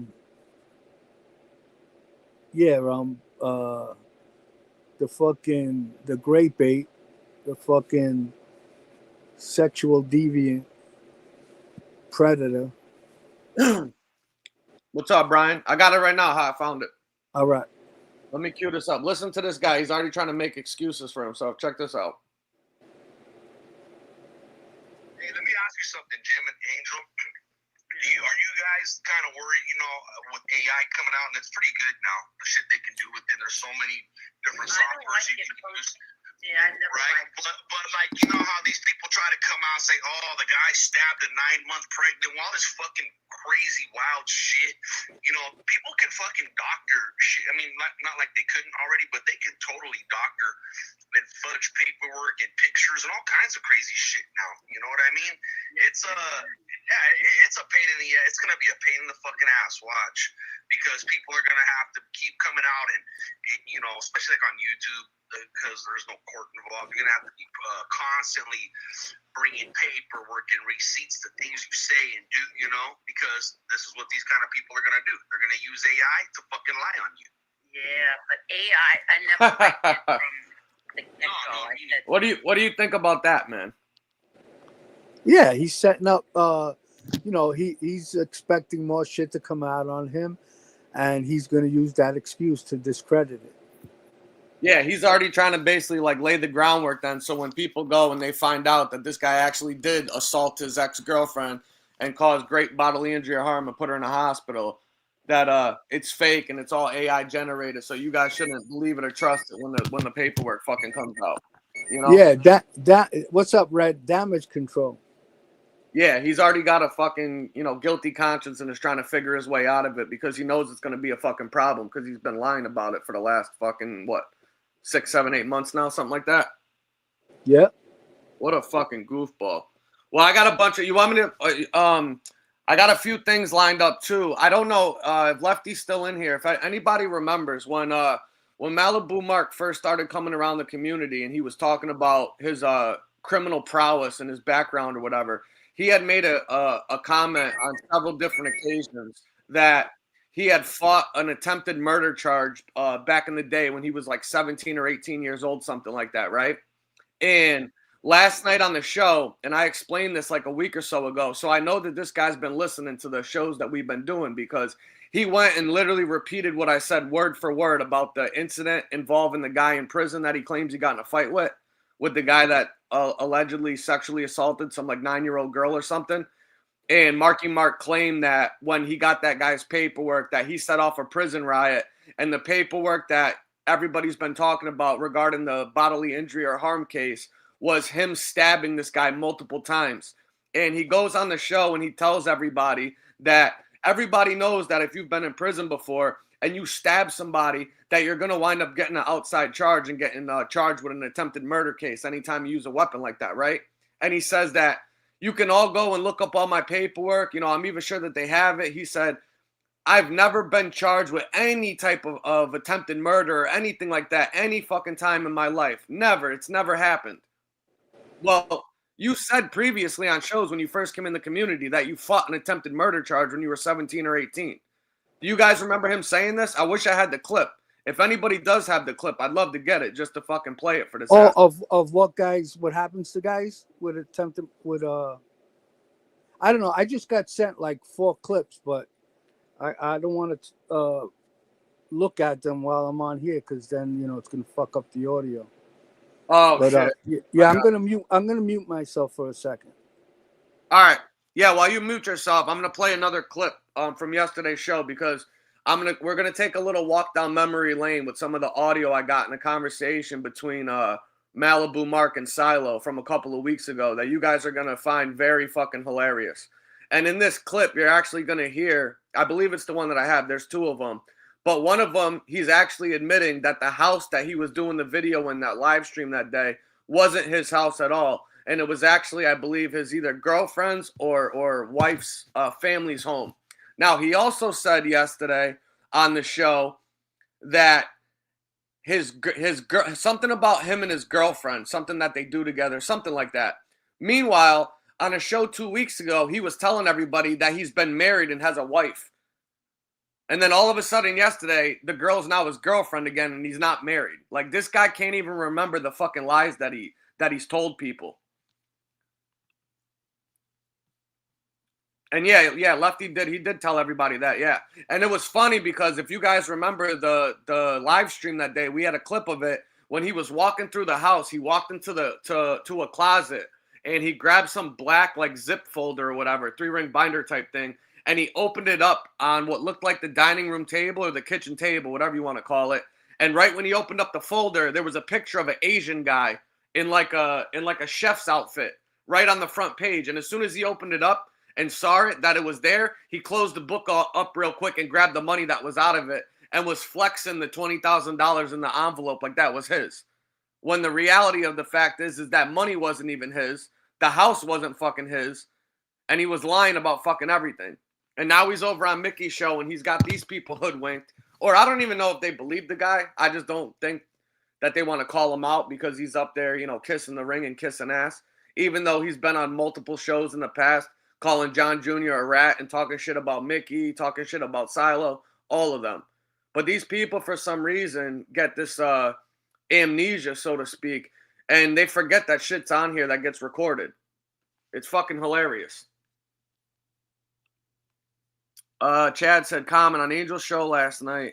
I believe he said it was a girl that he supposedly stabbed. He is all over the place. Oh, yeah, listen. This guy's on drugs, and I'm going to play. When I play you this clip, I want you guys to listen real carefully. You can hear him. He's sitting in a car with somebody, or what sounds like a car, and he's on the live show talking to Silo Stein, Mr. fucking Boltneck over there, and you can hear him doing lines and sniffling up the fucking drip, and then you hear him passing something to whoever's sitting next to him, and you can hear them start snorting shit while he's on the live stream. So when Howie comes back, we're going to start playing this. I'm here. To it. I'm here. Oh, okay. I just got something. Somebody's sending me something. Yeah, I just sent you the clips that I got. I think these clips were already played on Eric Foss's and other people. But yeah, I mean, I don't know. You can take a look at them and see if you want to play them. Okay, yeah, I have to take a peek at them right after this. Yeah. I wanted to play these 2 clips from yesterday, and then I want to play that longer, that like 15, 20-minute clip that we got from when he was talking to Boltneck over there. We'll show everybody what a fucking lying miscreant mutt this motherfucker actually is. I'm fucking sick of that guy. He's a clown. Lefty said he sent you something. Last appearance of Marky Mark. Okay. Yeah, and he basically admits that the house was never his too.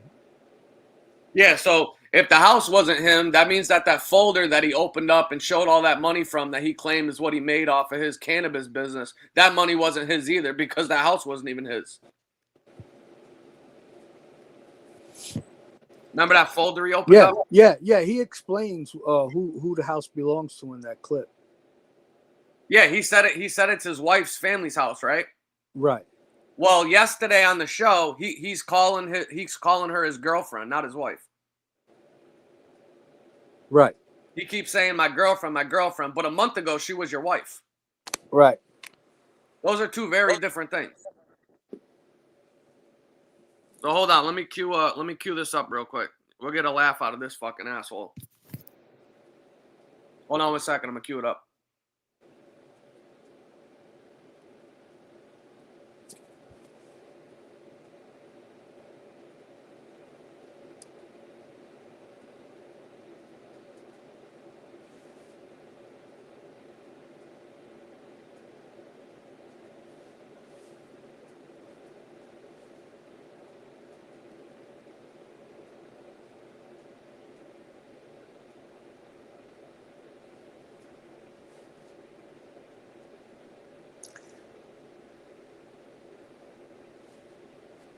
Oh, hey, listen to this. You want to hear something funny? This is how smart this idiot is. Listen to this. Yeah, when you were kicking, you know, did you ever have any win factor problems? It was arena football. Was there ever any win, factor involved with you? Well, no, because it's in an arena. In an arena, right? So, What a fucking idiot. He's asking JT if he had any problems kicking a football with the wind inside the fucking arena. You believe this fucking Momo? What a douchebag. That's the dumbest thing I ever heard. I know. Isn't that fucking hilarious, man? Maybe he thought like once in a while they put up the air conditioner a little bit too high. Yeah, they get those like big giant like, you know, wind fans and shit they use at concerts just to fuck with the other team to make it feel like they're outside or something.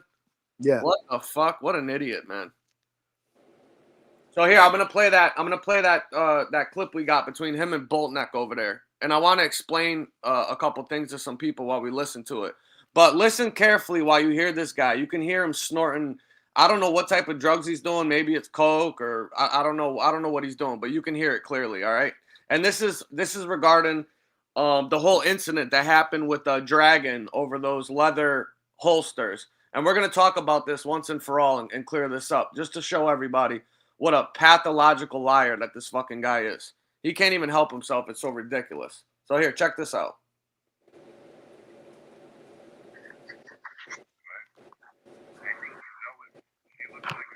Can you hear that? Barely. The audio on here is super low. Hold on. We don't watch the show. We get clipped. Yeah, there's basic bitches, bro. There's bored ass fucking people, man. With nothing better to do. Fucking weirdos. I have never put a post, a community page, or anything up about it. Check it out. I hear when I hear these people keep saying something about, and it's really none of my business, but I'm gonna make a comment on it anyways. This thing with Tony Sofo, right? I don't know the guy. I've never talked with the guy, but I see they keep talking about ICE deporting this guy and all that shit, right? There's one thing that I know for a fact, okay? And anybody that's done time knows this is a fact.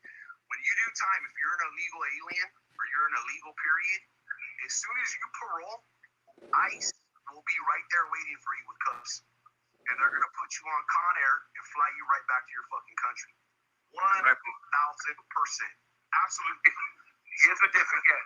Marky, he's also cute. They get exciting once they touch this ground. Right. He's been in this country. You have to make a certain amount of months. Well, they still can deport you. Not only did he make a certain amount of months, he made it by years. And when you put my name and the Angel's name on this phantom bullshit petition, you're going to have a problem. All right. What fucking petition is he talking about? I don't know. That's what I was going to ask. Does anybody know exactly what this alleged petition that he's talking about is? I'm wondering if it's the one to try to get the Ripper deported, that petition or whatever. Right. Remember there was something like that going around, sign the petition to contact the Ripper's immigration status or some shit like that. I think that's what they're talking about, unless I'm not mistaken. But all right, here, keep listening. I'm just saying, you know what I mean? Like anybody that's done that or been around the block like that knows. If you're an illegal, I didn't realize the Cuban thing. Now that you're saying that, it makes sense also. But if you're an illegal, bro, as soon as you parole, right when you walk out those gates, you're gone. That's it. You know, so he's either legal or he has asylum. And, you know, you really should just, you know, you're talking serious shit. Just leave the fucking guy alone. Shut up. Posts or whatever it is he says. You know, and if they got a problem with this so fucking bad, go fight the guy. You know, it's not serious, you know, go fight the person. Listen, they didn't have to go for it. He went to New York. Right? Oh, yeah. He didn't do shit. Hear him? Hey, listen. This yours is really low. Let me see if mine is louder. I'm going to start it from the beginning again.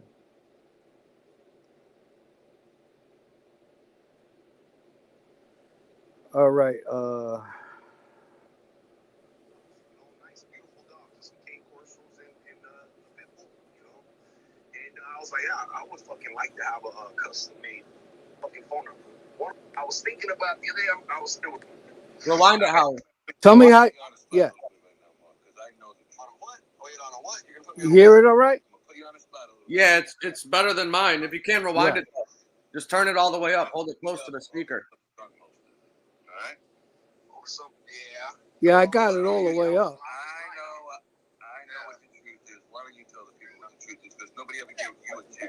believed it too, Marky Mark. I ran with that as well. It's stupid. It was created. It was created by the same type of people that fuck with you guys. I may have clipped the clip. Do you want me to play the whole entire one? Yeah. All right, hold on. Yeah, the longer one. Yeah. Hey, yeah, guys, sorry, just bear with us for a second. We just want to give you the clearest audio you can so we can explain this stuff to you. Alright? I think you know what she looks like in person. I don't even have to tell you.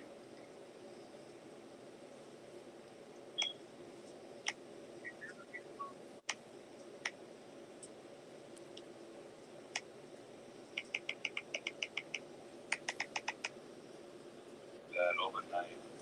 And then they're going to tell you, no, we don't watch the show, we get clips. Hey, let's check it out. Check it out. I hear, when I hear these people keep saying something about, and it's really none of my business, but I'm going to make a comment on it anyways, this thing with Tony Sofo, right? I don't know the guy. I've never talked with the guy, but I see they keep talking about ICE deporting this guy and all that shit, right? You hear that? Yeah. I know for a fact, okay? And anybody that's done time knows this is a fact. When you do time, if you're an illegal alien or you're an illegal period, as soon as you parole, ICE will be right there waiting for you with cuffs. And they're going to put you on Con Air and fly you right back to your fucking country. 1,000%. Absolutely. Here's what they forget, Marky. He's also Cuban. They get asylum once they touch this ground. Right. He's been in this country. You have to make a certain amount of months, or they still can deport you. Not only did he make a certain amount of months, he made it by years. Mm-hmm. And when you put my name and the Angel's name on this phantom bullshit petition, you're going to have a problem. Yeah, no, I hear you. But I'm just saying, you know what I mean? Like, anybody that's done that or been around the block like that knows. If you're an illegal, I didn't realize the Cuban thing. Now that you're saying that, it makes sense also. But if you're an illegal, bro, as soon as you parole, right when you walk out those gates, you're gone. That's it. You know, so he's either legal or he has asylum. And, you know, you really should just, you know, you're talking serious shit. Just leave the fucking guy alone, you know, over some posts or whatever it is he says. You know, and if they got a problem with this so fucking bad, go fight the guy. You know, if it's that serious, you know, go fight the motherfucker. They didn't have to go far. He went to New York. No. Right? He did his. So, but You heard that? You hear that? Go back 5 seconds, Hal. You can hear him take 2 blasts and then swallow the drip before he talks. You know, All right, so now I'm gonna put you on the spot a little bit right now, Mark, because I know the truth. On a what? Wait, on a what? You're gonna put me on a what? I'm gonna put you on the spot a little bit right now, but I know Sorry. the truth, so you don't know about it. Yeah, what's up? You got beat up over some gun holsters, all right? Over some? Yeah. I'm gonna put you on the spot a little bit right now, Mark, because I know the truth. On a what? Wait, on a so. But other than that, I just want like I go fight the guy. Done. That's it. You know, so he's either legal or he has asylum. A block like that knows. If you're an illegal, I didn't realize the Cuban thing. Now that you're saying that, it makes sense also. But if you're an illegal, bro, as soon as you parole, right when you walk out those gates, you're gone. That's it. You know, so he's either legal or he has asylum. And, you know, you really should just, you know, you're talking serious shit. Just leave the fucking guy alone, you know, over some posts or whatever it is he says. You know, and if they got a problem with this so fucking bad, go fight the guy. You know, if it's that serious, you know, go fight the motherfucker. They didn't have to go far. He went to New York. No. Right? He did his. So, but other than that, I just want like I just. You heard that? Like, Yeah, you guys can hear him snorting shit and then swallowing the drip. You know, they Keep just listening. He does the whole show. Wait, let me pause it. I'm gonna put you on it. Go ahead. Yeah, no, if you guys heard right there, you can hear him take 2 blasts and then he swallows the drip before he talks real quick. He has a pause. But if you listen to this whole clip right now, you're going to hear him and whoever's sitting next to him passing something back and forth, taking lines off it and doing it for the next 15, 20 minutes. But keep playing it because I'm going to have you pause it in a second. They're getting to the part now where they're going to talk about the situation between Dragon and himself over these gun holsters that Marky Mark basically beat him over and never paid him for the work. And I'll tell you when to pause it, Hal, because I got a couple of things I want to bring up during All it. right. Go ahead and play it. Spot a little bit right now, Mark, because I know the truth. On a what? Wait, on a what? You're gonna put me on a what? I'm gonna put you on the spot a little bit right now, but I know the truth, so you don't know nothing about it. Yeah, what's up? You got beat up over some gun holsters, all right? Over some, yeah. Well, I wasn't Why don't really you? beat out a lot of this night. I know what the truth is. Why don't you tell the people what the truth is? Because nobody ever gave you a chance. Because I believed it too, Marky Mark. I ran with that as well. It's stupid. It was created. It was created by the same type of people that fuck with you guys. People that got nothing else to do, right? Yeah, no. So little fat piece of shit, Dragon. He got my number, and I was thinking about the other day. I was like, how the fuck did this guy even get my phone number, right? It was given out. There was only 2 people in the whole community that had my fucking phone number. One of them was a guy with the channel. No, yeah, well, 3. I take that back, 3. And Carlos. So my number was given out through Carlos. But I okayed it. You know what I mean? He asked me. Somebody in the back sitting too. With some regardless, but he asked.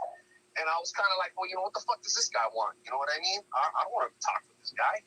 So anyways, he sent it. He said he had some questions about some cannabis bullshit, you know? So he had hit me up and told me that he was a leathersmith, like a leather maker, right? Whatever they call him. He did that. That's awesome, man.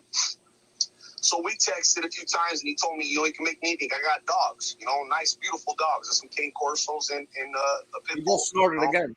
And I was like, I would fucking like to have a custom-made leash, you know, or a collar. I mean, and but we didn't get that far.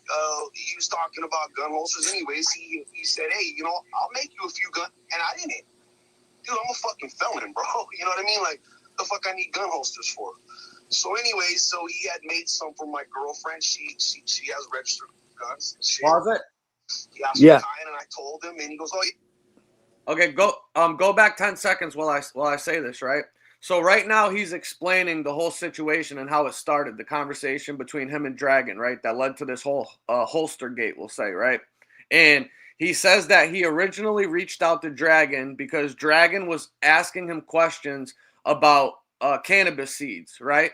And Marky says that Dragon told him that he was a leathersmith, and Marky says that he was interested in making him some dog collars or dog leashes for their dogs. And he said somehow the conversation turned into Dragon can make gun holsters if he was interested in it. And Marky's saying that I don't know why he brought up gun holsters. I'm a convicted felon. I can't own firearms. But he says, but Dragon said that he was going to make some for my girl because she has her firearms permit.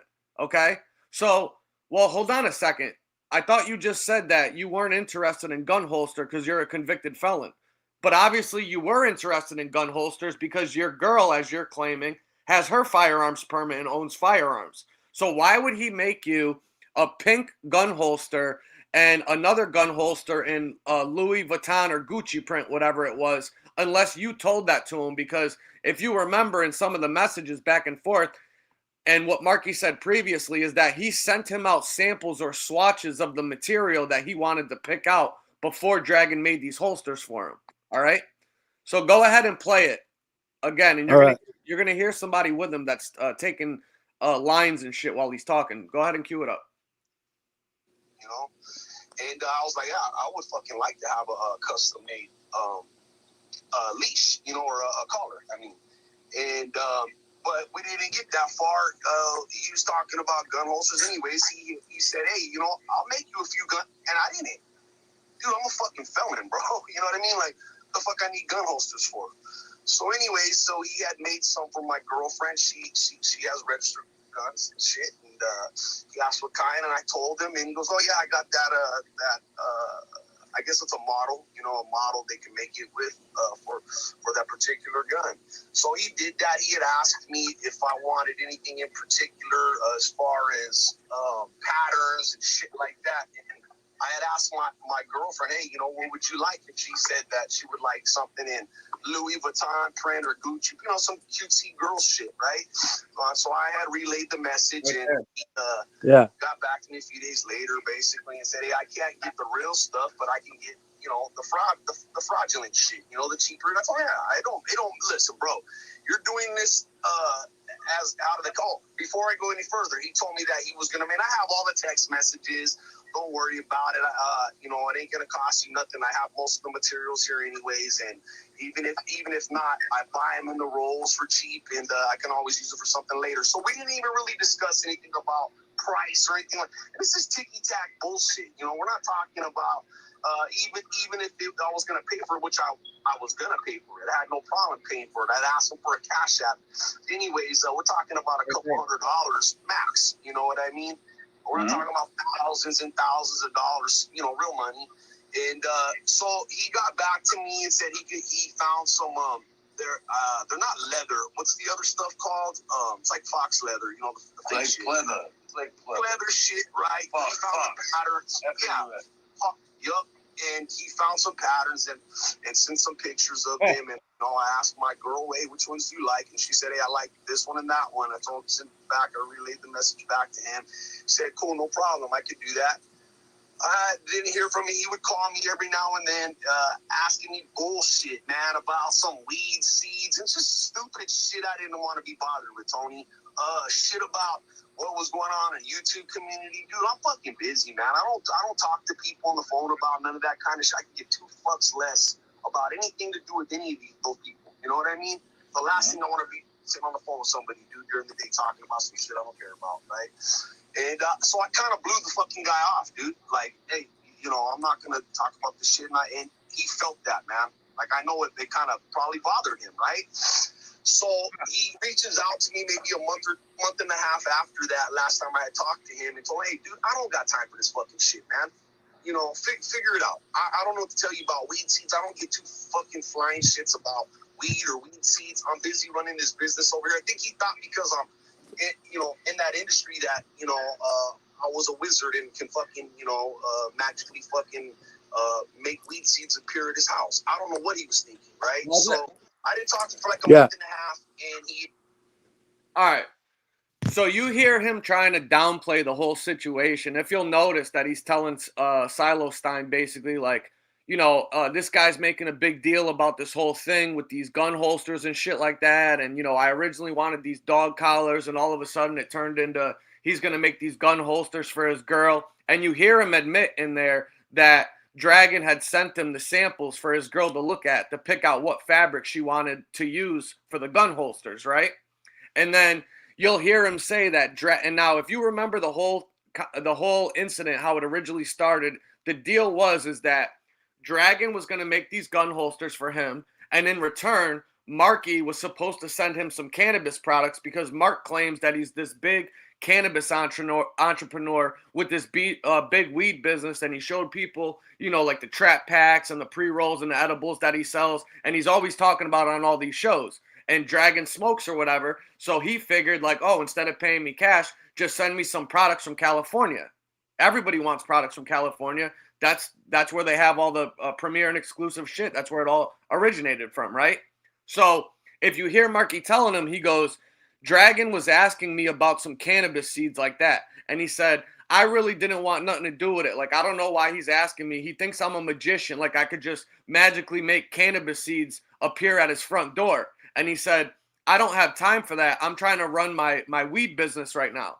Well, first of all, if Marky Mark is in the weed business, cannabis industry like he claims, then he should know that cannabis seeds are legal in all 50 fucking states. When the feds passed the Hemp Farm Act bill, anything under 3% THC is considered legal hemp. Seeds don't have THC in them. The plant doesn't get THC until it starts growing. So all cannabis seeds are legal. You could buy them from any website that you could go on Google right now and order seeds tomorrow, and they'll be at your door in a couple of fucking days. Okay? So if this guy's claiming that he's in the weed business and this big cannabis entrepreneur like he claims, then he should know that it's not illegal to send somebody fucking cannabis seeds. He should sell them as part of his business. They make hundreds of millions of dollars a year selling seeds. Tons of companies do it. The cookies company that fucking Berner's part owner and that he's the face of, when they wanted to get their new grow building all redone, they did a whole seed drop and they raised like fucking $30 million selling seeds on the internet in fucking a matter of a couple of days. You know what I mean? So he's trying to basically say, to tell everybody that doesn't know any better, that, oh yeah, Dragon was going to send me these holsters, and then he was trying to basically, you know, put me in a bad spot and ask me to mail him cannabis seeds like he was doing something fucking illegal. You know what I'm saying? Yeah. So Marky Mark's trying to set up a thing where, like, you know, this is Dragon's fault that he was asking him to send him, you know, cannabis seeds or whatever for the gun holsters that he was making for this guy. Because he doesn't realize that people on here know better than that and are going to call him out and tell him that he should know better, that cannabis seeds aren't illegal, and there should have been no problem with him sending them shits to his house if that was the deal that they worked out. But he's trying to downplay it now, and he tells Silo, you know, we're only talking about maybe a couple of $100 for these holsters. This isn't thousands of dollars or no shit like that. So he's basically saying, like, oh, this guy's crying and bitching about, you know, a couple of holsters he sent me for a few $100. You know, what's the big fucking deal? He's trying to downplay the whole shit, right? So we'll play some more of it, but I just want you guys to just ask yourself this one thing. He claims that after this shit happened, that he stepped back from the guy because he wanted to talk about stuff that was going on YouTube, and he's busy and he doesn't have time for that. Bro, what do you mean you're busy? You don't have time for that. You spend all your time going on Mickey's panel fucking 2-3 hours a fucking night, and when you're not on her show, you used to be in everybody else's show. You ain't that busy, bro. Who the fuck are you kidding right now? Yep. Go ahead and play it. Yeah. He hit me up and goes, hey, I got those holsters for you. And I go, okay, cool, man. You know, whenever you want to send them. And now I'm thinking, well, fuck, where am I going to have them send them to? I don't want this guy having my address, right? So I reached out to somebody and asked if I could have some mail delivered there. He said, yeah, no problem. So I gave him that person's address, okay? And Which was doxed. Which was doxed numerous times, okay? And before anything was sent, I asked him, what do I owe you? I want to pay for this. What do I owe you? I have the text message right here, dude. And I've sent it to numerous people. Everybody fucking knows what happened, okay?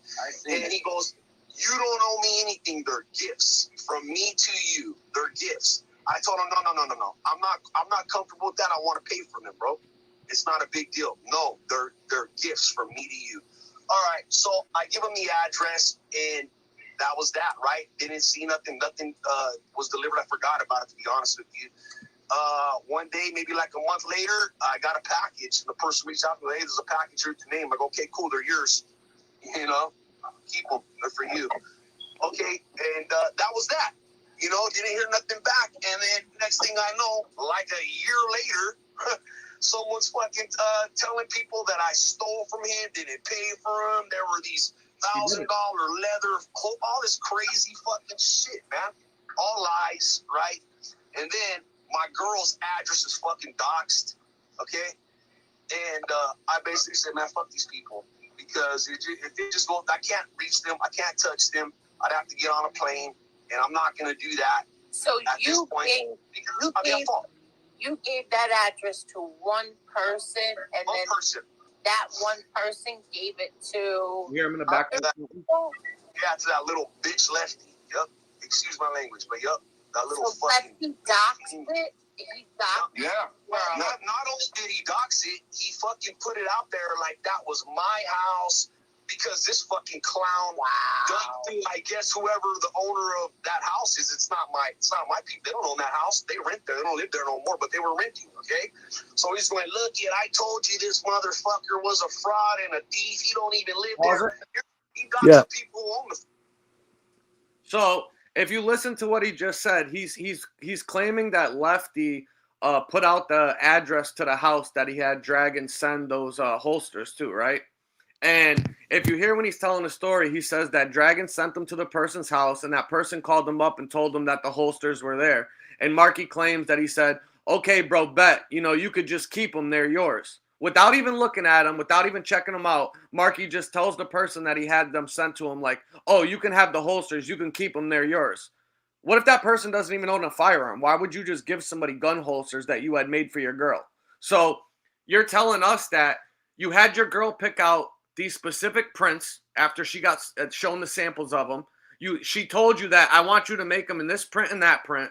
Dragon goes a month later after he does all the work. He ships them out to the address that you gave to him. Your girl is notified by you that the shits are on their way because you went and got an address for them.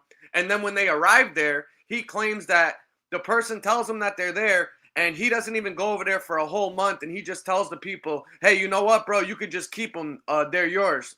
Don't worry about it. Without even showing them to his girl.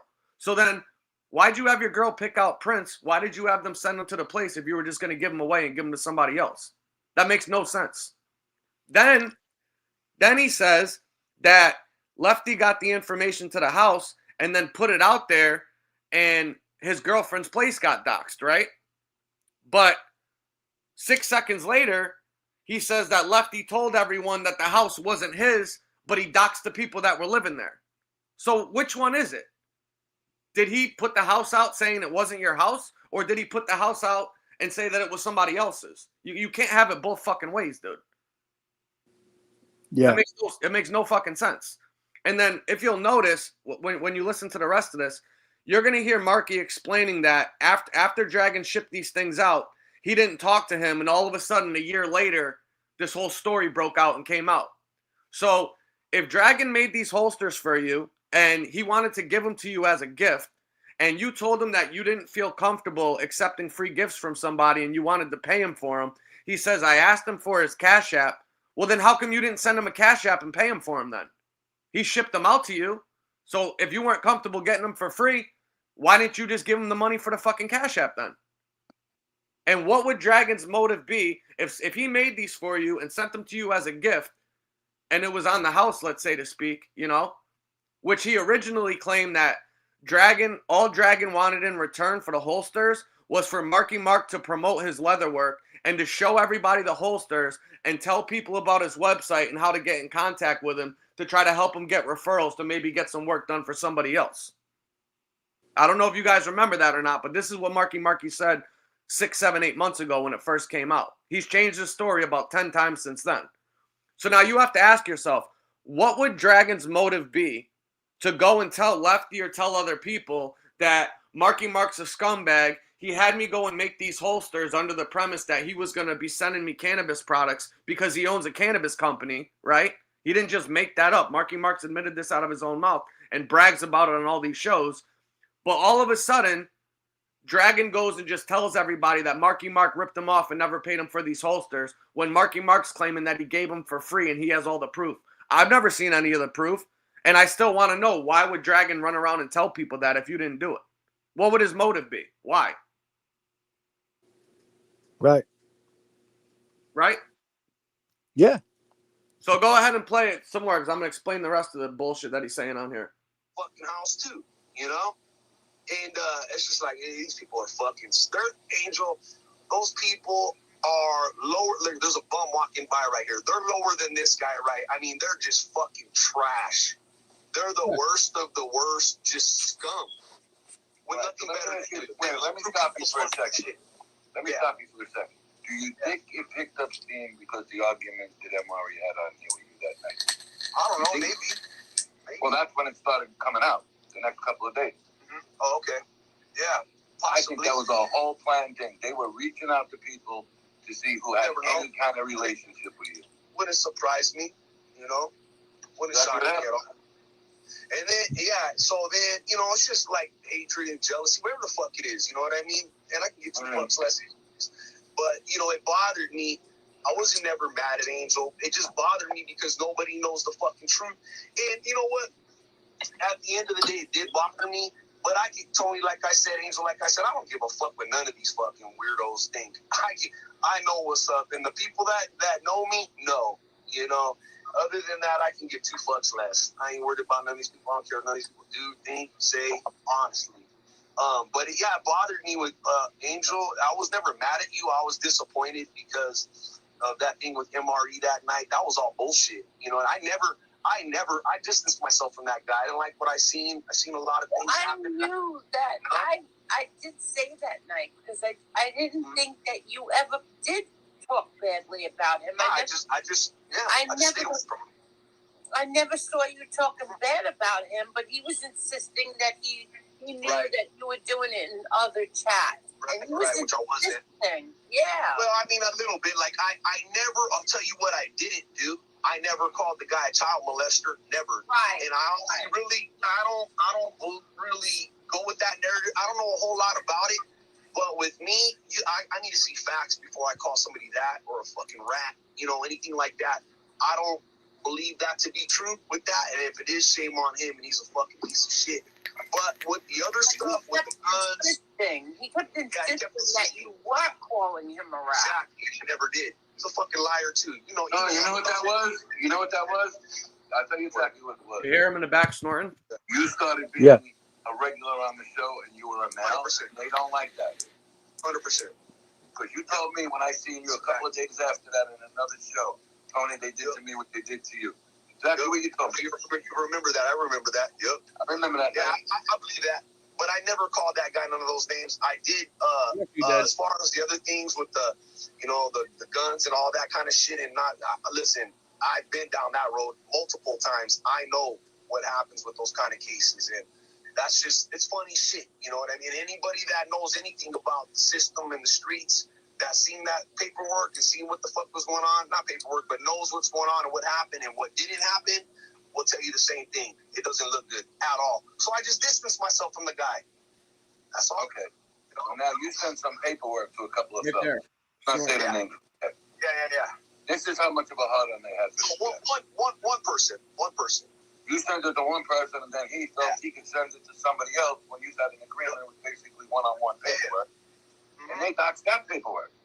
Yeah, and all it shows is what the fuck, what kind of felon I am, how long my record is. That's all it shows. And, their right spot about that shit was...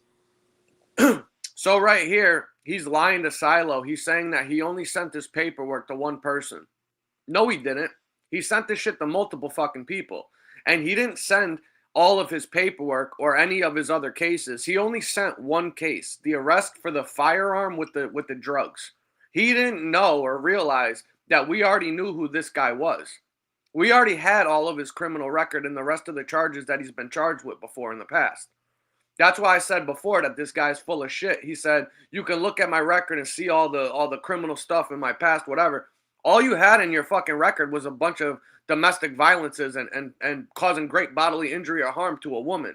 He talked about on Mickey's show the other day that he allegedly started this big prison riot and stabbed up some guy that was sexually abusing a 9-year-old girl. But then he says that he's never been charged with no stabbings or no attempted murder charges any day in his whole life. They got my whole record. They'll see that there's nothing like that on there. How the fuck? You told us that the paperwork that JT was showing that day on the show was paperwork from you stabbing a guy in prison. Now you're saying that you've never been charged with nothing like that a day in your life? Is this guy fucking serious? Yeah, and what happened with the paperwork that he wind up sending us, me and others, it basically verified that all the paperwork that Lefty had was on the money. Yeah, it was the same person. Yep. So that's how, when you say we already knew about this guy, it's because of the paperwork that was already out on him. Yes, exactly. And then him and fucking Silo Stein over there are talking about people doxing this guy doing this and that. Meanwhile, Marky Mark doxed himself and told people his name in Lefty's chat one day. We never put out any personal information about this guy. He did that shit to him fucking self. And the only reason any of this stuff came out is because he was behind the scenes trying to be a fucking weasel and lying about the situation involving him and Dragon and ripping that guy off for these gun holsters. And he's telling him in there, I don't understand why Dragon's asking me questions about weed and cannabis seeds and shit like that. Well, then what the fuck do you own a cannabis company for? What do you mean you're not interested in any cannabis products or fucking cannabis seeds? Then what the fuck do you do? Right. And obviously, like, why wouldn't you want to talk about it? Yeah, it's literally what you do for a living. And you could ship out seeds to anybody in any of the 50 states. It's completely legal. And he's trying to use that as an excuse, basically saying like, oh, Dragon started being funny on the phone and asking me about, shipping weed or shipping weed seeds or something. So like, when he sent those holsters to my people's place, I just told him to keep it. And then I distanced myself from this guy.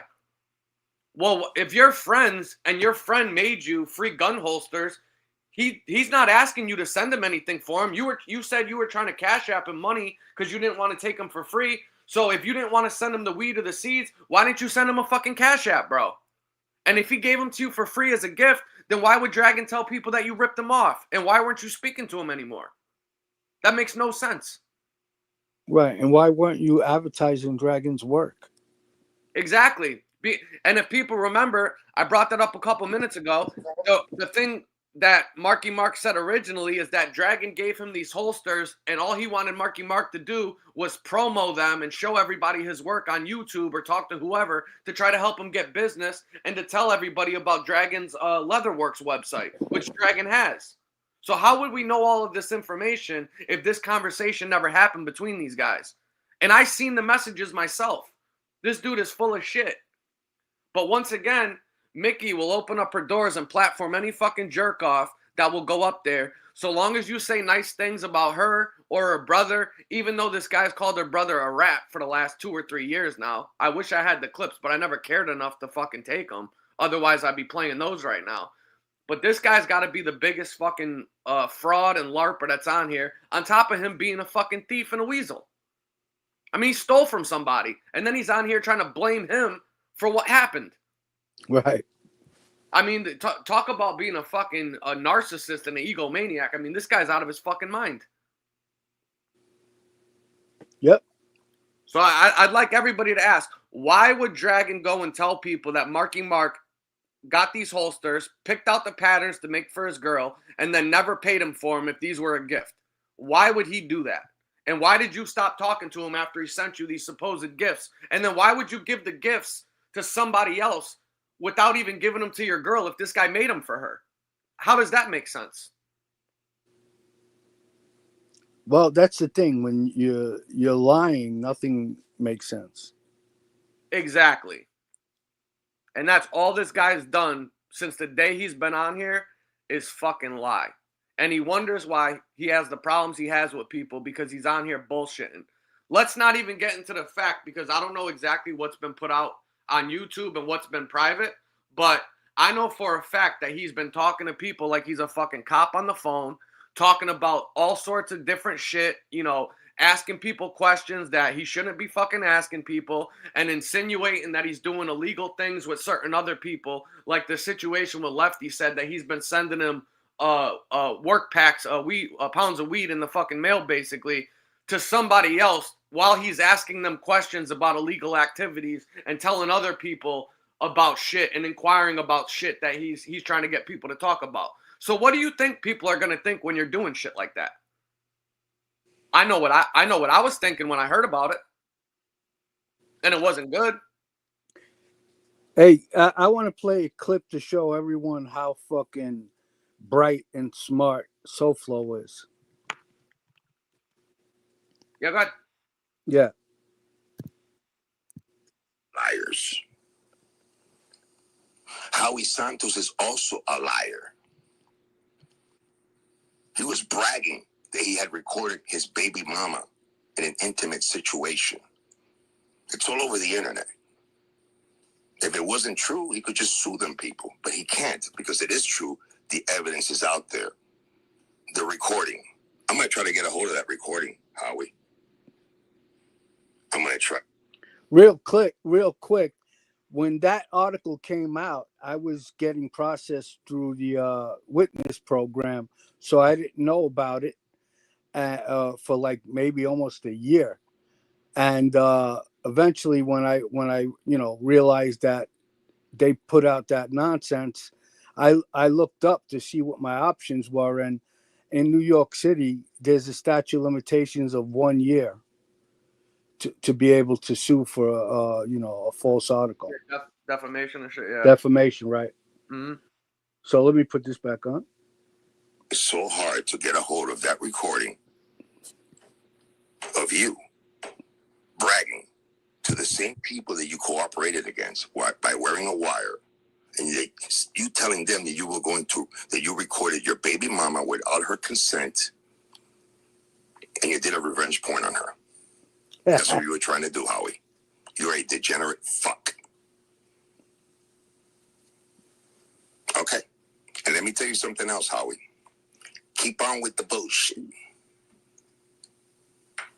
And I will reach out to FPS and ask him how many thousands of dollars does he want for your coordinates. And I will put it out there if you keep fucking with me. Do you understand that, Howie?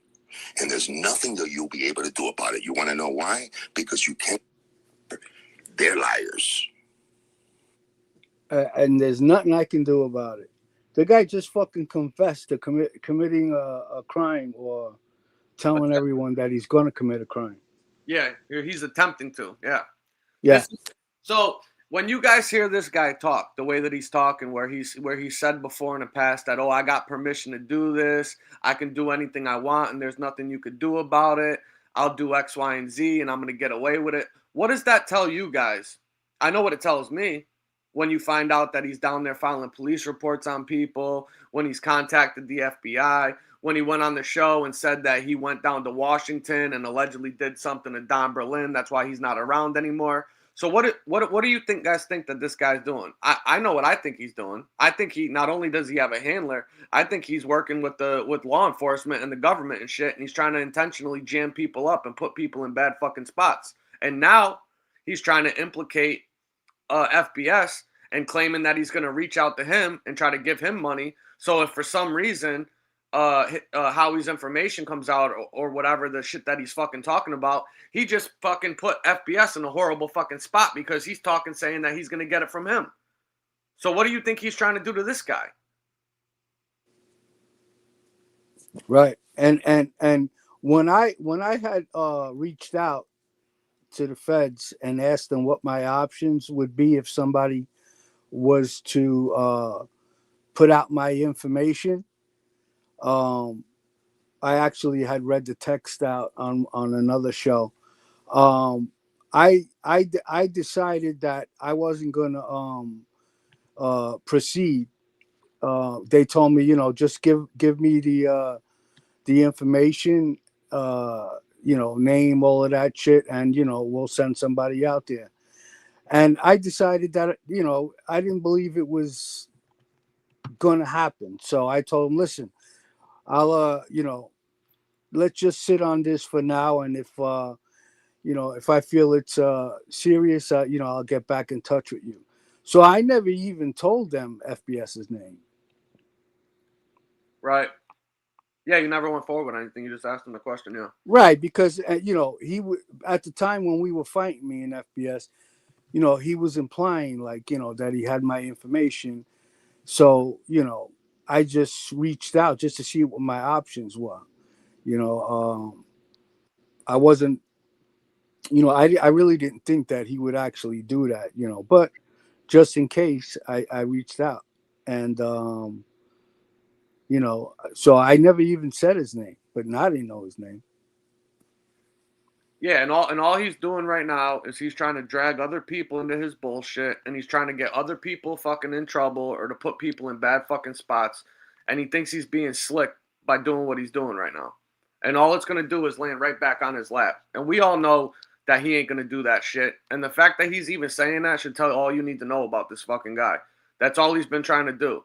And all these people that are speaking to him and thinking he's fucking funny and cute with the shit that he's doing, that want to go on his panel and support him and do all that shit, wait until he turns on you, because that's only a matter of time. He's done it with fucking everybody. He's no different than Mickey. Yep. No different. No. She knows. See, the thing with her is why I hold her accountable for, at a higher standard than that, is because she knows her position on here, and she knows she has these fucking simps and these fanboys that'll do whatever she wants, or that, they'll impress her by doing her a favor or whatever. So she goes on and she does her little dog whistling and shit like that. Or we'll go into the Ripper's chat while he's going after attacking somebody's family and thanking him for what he's doing, basically telling him, I like what you're, without saying anything, she's saying, I like what you're doing right now. I support you. Keep on doing it and shit. That's why she's in there commenting saying thank you. That's a form of dog whistling, because she knows exactly what the Ripper's fucking doing. All that guy's done since day one, since he's been on here, is wanting to be friends with her so he can be friends with the Nona, with the what the fuck does he call her? what's that fucking weird ass word he always used to refer her as? It's fucking cringe. I forget it. It's fucking so ridiculous. Queen? Your Highness. Something? Your Highness. Your Highness, right. Yeah. All he wants to do is get the approval from Your Highness. And he doesn't realize that she's using him, and he's going to be the one holding the fucking bag when he thinks he's trying to impress these people. And she sits here and tries to play Miss Innocent, like fucking, we don't do that over here. We don't like that. We don't get involved with doxing or the family stuff. Bull fucking shit. You sit over there and fucking root that scumbag on. I don't even want to hear that. I'm going to read the text message that I sent out during to my contact. Sure. It says, I'm not going to say his name, but it says, I have a question. Someone is threatening that they know my name, where I'm at, where I work, basically all my information, and threatening to put it out on YouTube. Is that something you guys can prevent? Or either prevent them from saying it through a visit or a call, or if they do it, can they be prosecuted for intentionally trying to put me in danger or cause other problems?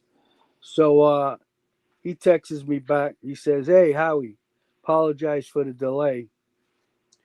Delayed response. The day got away from me a little. I can't, he says, I can't say anything about prosecution without having more information. I can't do anything about about prosecution without having more of the details, but we will definitely have agents go to this person's house and have a lengthy conversation with them about stopping the threats. Couple of questions. What's the name of the person?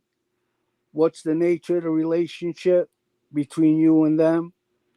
Do you have any evidence of threats, texts, app messages, emails, pictures, etc.? Or has everything been face-to-face over the phone? So now I texted him back, hey, buddy, I'm going to hold off until I make sure it's a real threat. I don't want to waste anybody's time. At least I know I have an option. I appreciate you getting back to me.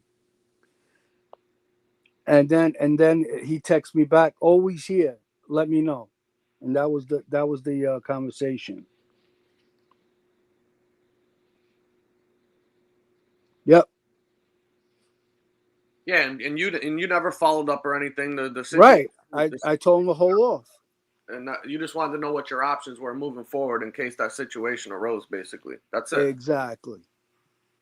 And now he's over here and he's trying to start a whole new fucking situation, and he's trying to implicate other people or drag other people into his bullshit. And that's what he's doing now with the whole thing with the JT guy and shit like that.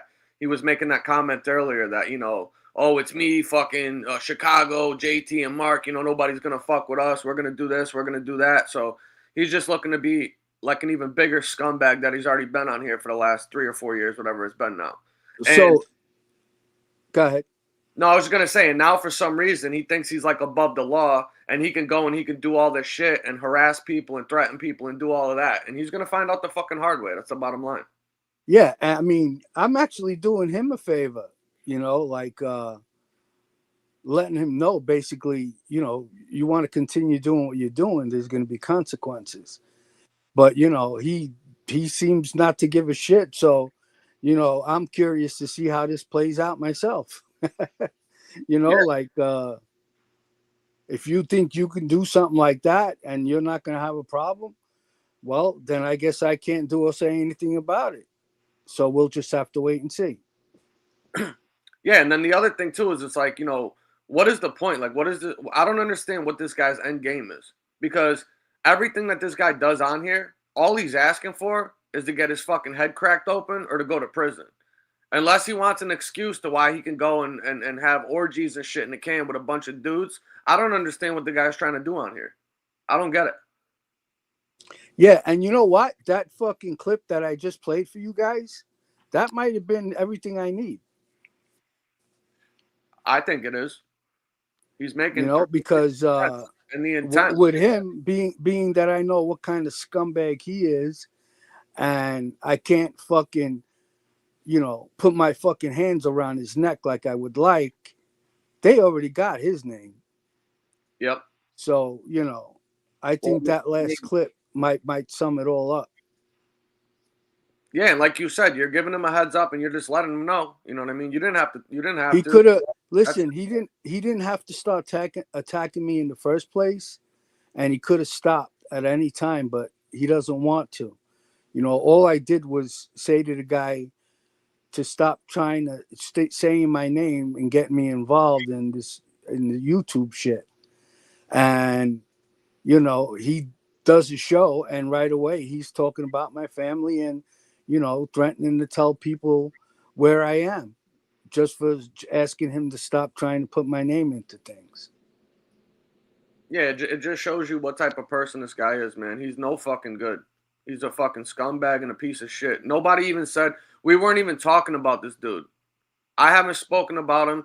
You know, people keep saying, oh, you know, don't give in to him. All he wants to do is get a reaction. He just wants you to get a response. He wants some attention. If you don't talk about him, he'll just, you know, move on and ignore you or whatever. We weren't even talking about the guy to begin with. Right. Neither one of us were. No, he looks at that as weakness. Yeah. And if you don't respond, yeah, he'll take it as weakness and he'll just do it even fucking more. He'll be fucking worse. So I guess he's getting what he's looking for, but I don't really care though. I'm not gonna have this guy running around trying to act like a fucking tough guy when he's not. I know he's a fucking bitch. You know, you people want to fucking talk shit to me, you know, and do whatever they want. You can do that. I'm not gonna you know, if you say I did something that I didn't do, I'm not gonna fucking call up the fucking feds on you. I'm just gonna prove you wrong and make you look stupid. You know, but if you're gonna start fucking around with my family and you know, with my personal information, then I'm gonna do what I gotta do, because I can't fucking, if I put my fucking hands around your neck and do what I really want to do, I'm gonna fucking get 10, 15 years in jail. Oh, fucking without a doubt, that'll be all over the news. That'll be a big fucking deal too. That's why I'm being, you know, I don't even want to fucking threaten the guy, because based on my criminal history, which is a real criminal history, not a made up one like these other guys, they'll take that shit real serious. And you know, I'm not looking for those problems. Nope. And that's absolutely what he's trying to do. And I don't know if I spoke about this in private or if I did it on the show, so I'm going to say it again. It might have been in private that I spoke about this, but if you when we were reading the letter from his brother Eddie or whatever, and he was talking about how the Ripper was involved in some Florida game time program where he allegedly got, you know, 20 days off every month off his sentence for some program that he was in. Excuse me. I went to go and look it up to see exactly what that was, because I never heard about that before. And I never heard of somebody getting, you know, 20 days out of a month taken off of their sentence. I thought that was maybe a you know, he misspoke or misunderstood exactly what was going on.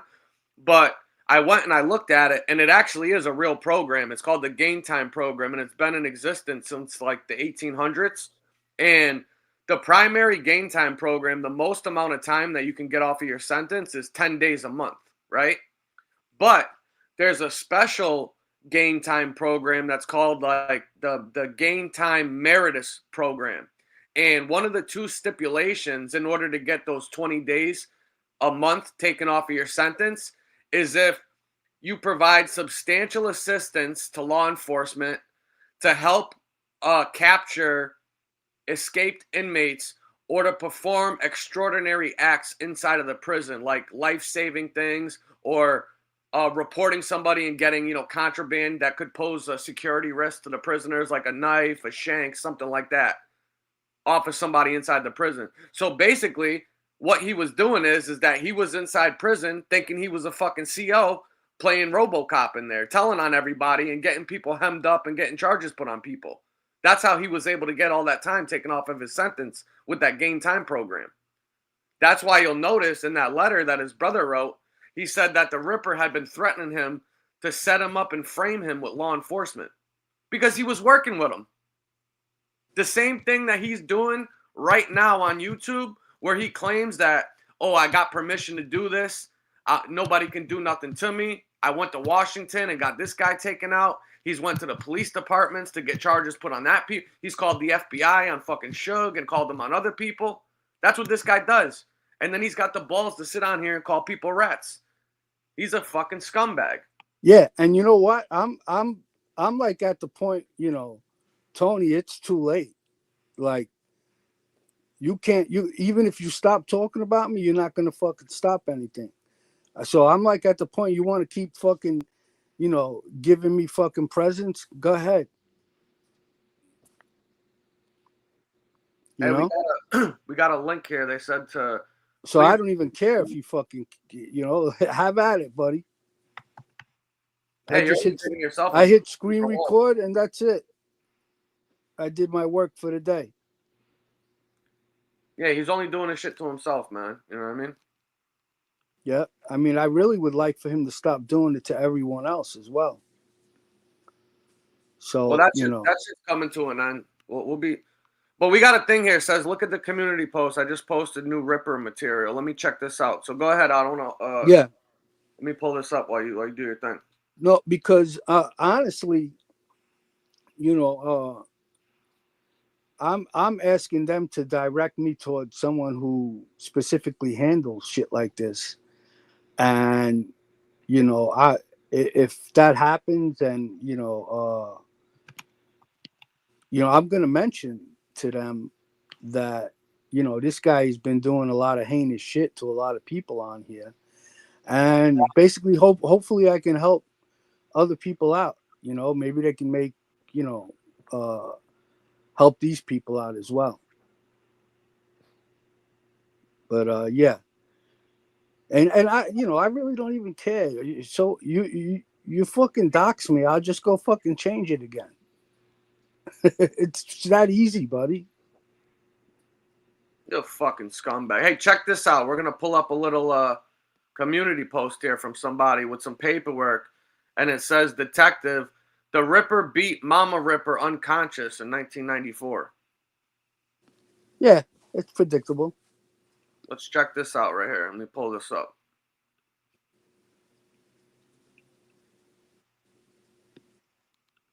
All right, so let me pull this up and let me give this a little read. It's up on the screen, right? Yep. All right, so this looks like it's some type of transcript from a court thing here. Detective, the Ripper beat Mama Ripper unconscious, 1994. In the room where the baby was sleeping. Question, did you follow up to determine whether or not he'd been a danger to the child or something like that at some point? Answer, there are some previous reports as far as vandalism, criminal mischief, battery on the victim. And you made those all a part of your report?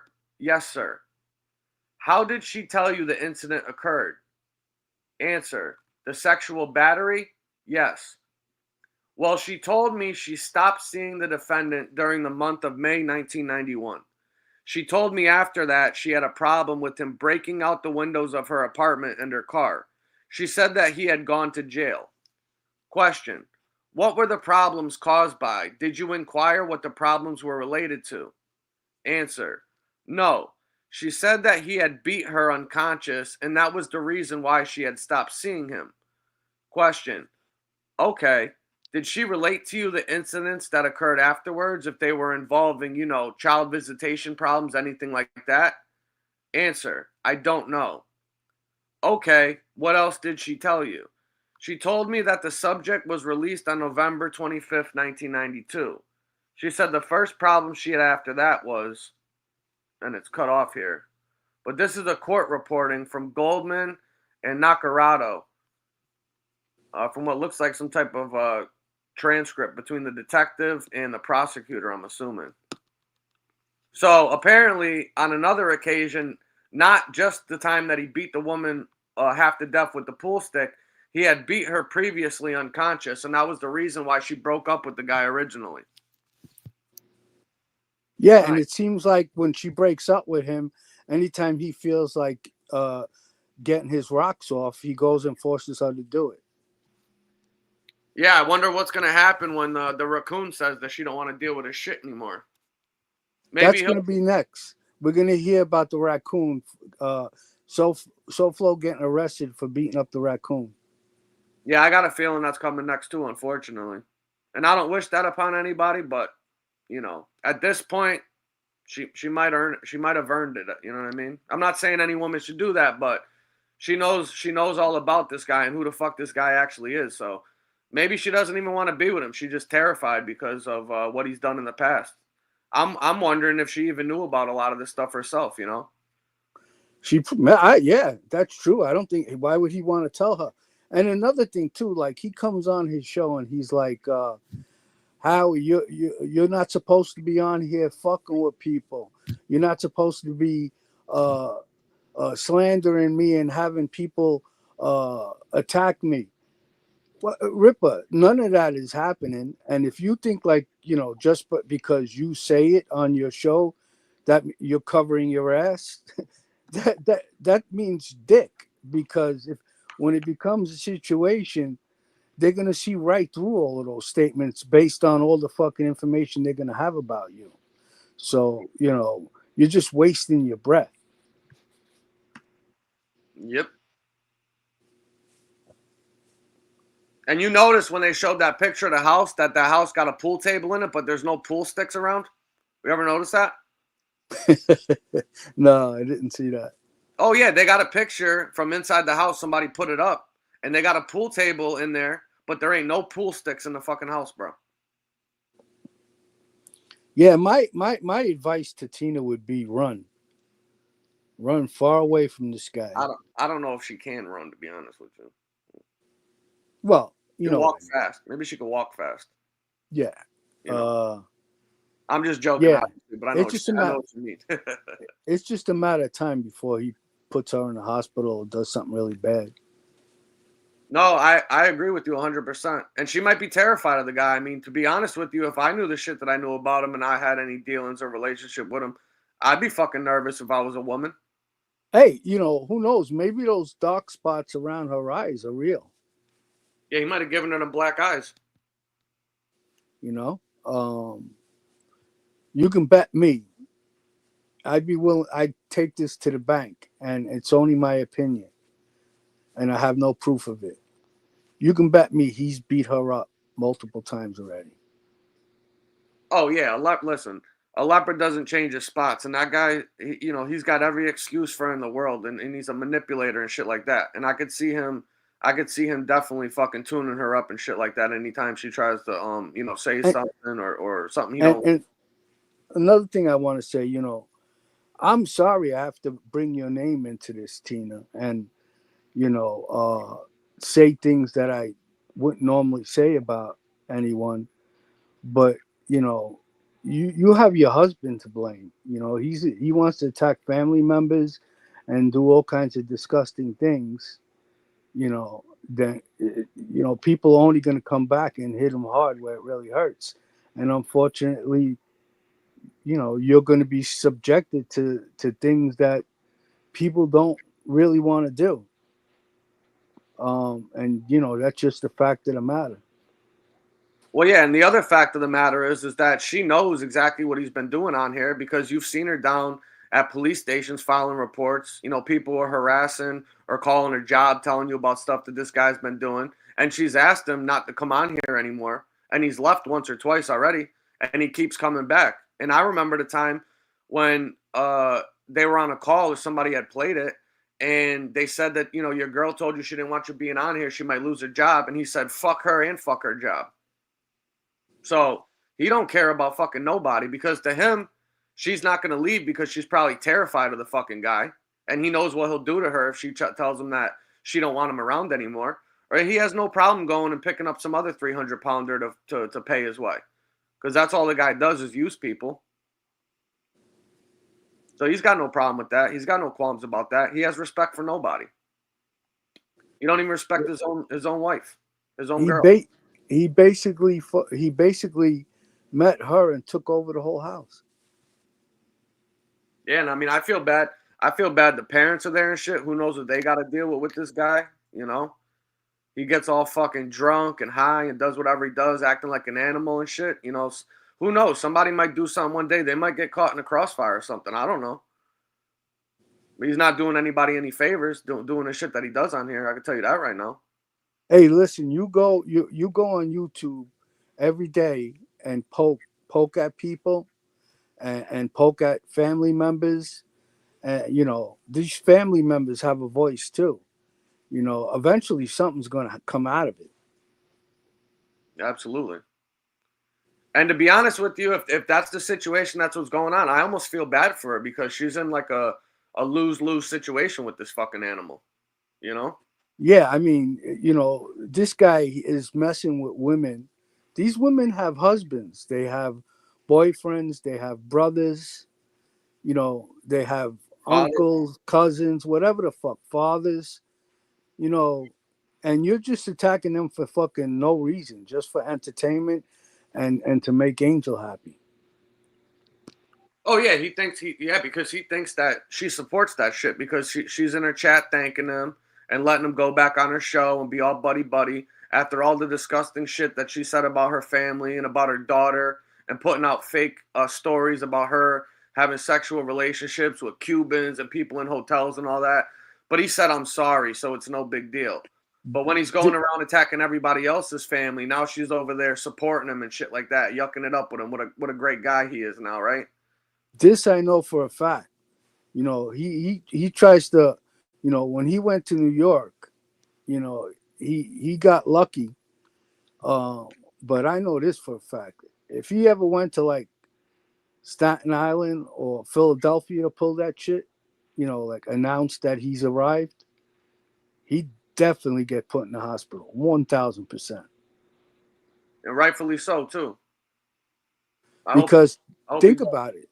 He wasn't even really calling anyone out from New York. He was calling people out from Rhode Island. Right. Yeah, typical. And, you know, BK said it himself. You know, the guy persuaded him and he regrets it. You know, he should have just hooked off on him.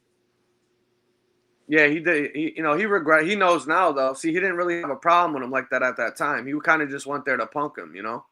Which he did. Right. He was satisfied. BK was satisfied with punking him and calling his bluff. And he didn't realize, you know, the guy was going to, you know, take advantage of that. Yep. Exactly. And that's why he said he'll never come back up here ever again. He ain't going to announce that and let anybody know.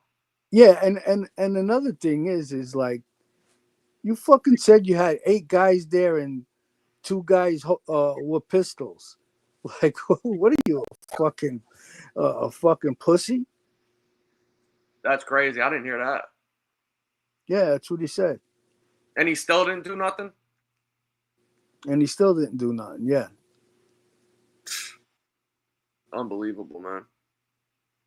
Well, listen, he's dug his own grave at this point, you know. And he just can't. He's one of them people that always has to fucking get the last word in. So he's going to continue going on there, running his mouth. And then at the end of the show, he'll be like, I really don't want to do this anymore. Talk about this guy or do nothing like that. Then just shut the fuck up then. Yeah. And SoFlo, you want to always get the last word in. One thing I can guarantee you is all the people that you're bothering, they're all going to get the last word on you. The last word and the last laugh. Yep. Both of them. You know, you'll never have the last laugh or the last word when you're the fucking antagonist. And you definitely ain't going to have it with us. Oh, yeah. You could bet your ass on that shit. Yeah, he's making threats now saying that he's going to fucking change people's lives. You hear that? Yeah. Well, you know what? Maybe you can help me out a little bit, SoFlo. Tomorrow when you do your show, maybe you want to tell everybody what you want to do once you get my information. Yeah, what are you trying to do with that? What's your game plan? You should fill us in. We'd like to know. Yeah, let me know. You know, like and take the mystery out of it. What do you just want to put it out there? Hopefully maybe somebody will hurt me, or you want to find me and maybe hurt me. I would love to see that happen, but I'm not inviting you. I don't want any problems. I do not want any problems, and that's it. I don't want to have to fight a case, you know, after I put somebody in the hospital or maybe even fucking unalive them.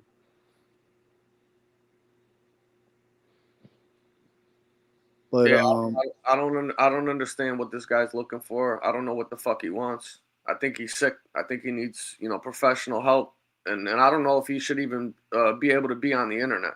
To be honest with you. yeah, I mean, yeah, a lot of people want to see him get deported, but that's not going to stop him from going on the computer. He needs to be fucking banned from fucking social media. I think the days are numbered, so to speak. Hey, what's up, Carlos? What's going on, man? If you want to hop on, I'll drop the link for you. Don't get me wrong. If he gets deported, that would be the ultimate last laugh. And then people won't have to feel afraid of him anymore, and they can just start to ignore him, and then it won't matter whether or not he's got social media. Yeah, because nobody will be fucking, terrified of him or him being around so he can fucking do anything to anybody. Well, you heard what Mark said is that, remember that, I forget the girl's name. She was a mod or something in his chat, and I guess she had reached out to him on Instagram or something like that maybe, and sent him like a message to talk to him. And I guess she was real apologetic about, supporting for as long as she did. But he said that Muscle had fucking threatened her. That Muscle and the fucking Ripper had threatened her that if she left or she, said anything about them, that they were going to do X, Y, and Z. And then she finally, I guess, had enough and broke free of them or whatever. But she said she was terrified of them because they had threatened a lady. Yeah, and you know what, Muscle? Chicago Muscle, cut it out. Just fucking stop the bullshit. You're a fucking grown fucking man. You're not doing anything to anyone. You just fucking like hearing yourself say things to people. Like you're in a position where if you want to fucking do things to people, go ahead, go do it. Stop fucking talking about it. But for every action, there's a reaction. I'm not talking about myself. I'm talking about everyone that you talk shit to. Talking about disemboweling people. Yeah, like right. What are you going to give them, a laxative? Yeah, he said he's going to gut somebody or something. Yeah. Fish or something like that. Stick to the pond in your backyard, dude. That's the only thing you're going to be gutting is the fucking. Yeah, just backyard. Stick to your 7-foot fucking computer maker. Couldn't hurt a fly. Never had a fight in his life, and just leave it at that. Yeah, the little fucking snake hand. Yeah, some of these people out here that you're fucking with will fucking hurt you. Doesn't matter how big you are. And look at what that guy did the whole time. He was trying to lie to everybody, telling people that his kids were fucking cops or law enforcement, so they wouldn't fuck with him. They were supposed to be scared. So let's say hypothetically that was true, right? We know it's not true, but let's say hypothetically it was true that his kids or whatever were cops or police officers, right? And so basically what he's saying is that, don't say anything about me. I'm going to talk all the shit that I want about you. I'm going to abuse you. I'm going to threaten you. I'm going to fucking dox you. I'm going to do whatever I want. And you can't do nothing to me because my kids are cops. Right. Because he's a scared coward deep down inside. Exactly. That just goes to show you what type of fucking pussy this guy actually is. You're no fucking man. You're just like the Ripper. I wouldn't be surprised if people really found out you probably got some charges against you for fucking doing something to a woman. I wouldn't put it past you. The way that you act and talk about people on here. And then you say that the reason why you came back to this community was to go after the people that doxed you and shit like that. No, the fuck you don't. You do shows with them people now. They're your fucking buddies. You're giving Mickey a pass. Mickey's the one that sent somebody your fucking pictures and your information. Did you not remember that, stupid? Now you're in her chat fucking yucking it up while people on her panel are abusing you, fucking making fun of you. Just like the Ripper. He used to abuse you too, and you had that dude scared that day. You punked him on there, and you backed out like a bitch. And today he insulted you. He told you that he doesn't care if people don't like JT. They could go fuck themselves. JT just abused you last night. Yeah, and you know, if I were fucking Chicago and fucking SoFlo, I wouldn't even fucking mess with those two guys because they're not afraid of them. Those two guys will tear them apart, you know, with all this YouTube stuff. Because these two idiots have more shit on them than fucking everyone put together. They'll have a field day with all the shit that Chicago did in the past and SoFlo did in the past.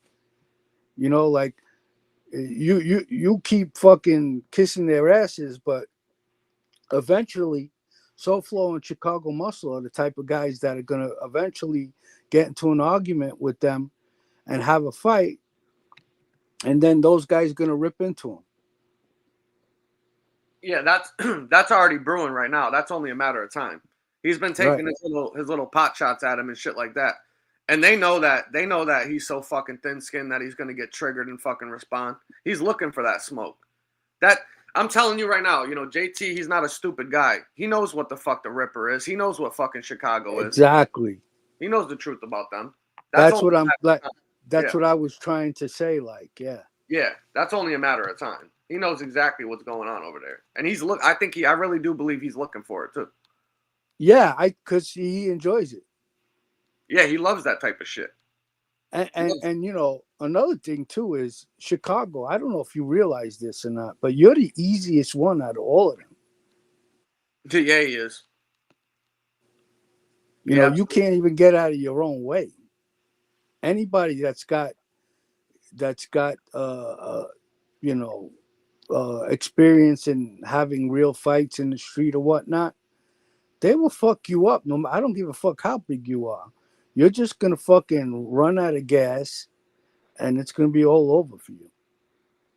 Listen, you can tell that dude. I can listen. That old saying, like, I can smell pussy. I can smell it on this motherfucker. You know why? Because he's got such an ego, and he's so thin skinned and so fucking sensitive that when people say that you ain't got no muscles or you can't walk, no shit like that, if that dude actually had muscles and he actually could walk and there was nothing wrong with him, would turn his fucking camera on and shut everybody up and prove it. He's been in the community, what, 3 fucking years now and still has yet to turn his camera on? He said his camera doesn't have his computer doesn't have a fucking camera. So a guy that fucking makes PCs from the ground up and does all these, you know, streams and videos and all that.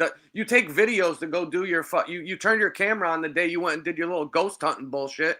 We got the picture of your hand. So how come your camera worked that day when you were on live?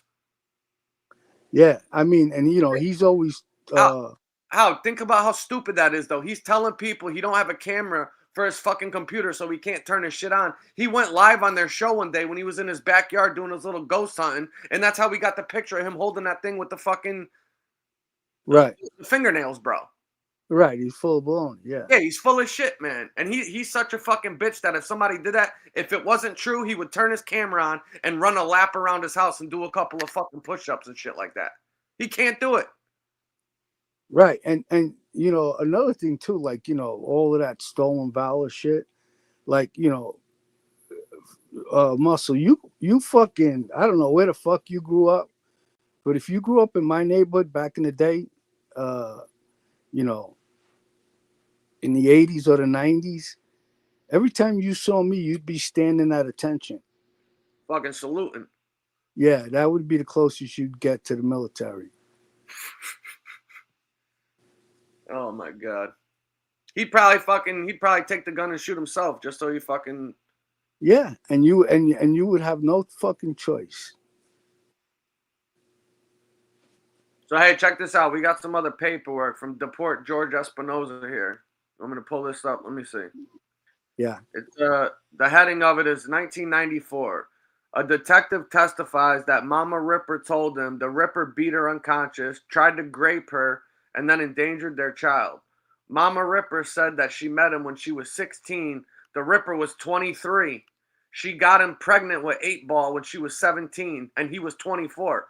Oh, so we got not only do we have a sexual deviant and a sexual abuser and a rapist, we got a statutory predator on our hands too. Put it up so people can screenshot it. Yeah, hold on. No, this is beautiful. I'm posting it right now. Okay. Yeah. hold on 1 second. Check this out. Yeah, read it again. Yeah. So everybody can see this to take your shots of it. Hold on 1 second. I'm going to go through this couple pages. So right here, 1994. Detective testifies that Mama Ripper told him the Ripper beat her unconscious, tried to grape her, and endangered their child. Mama Ripper said that she met him when she was 16. The Ripper was 23.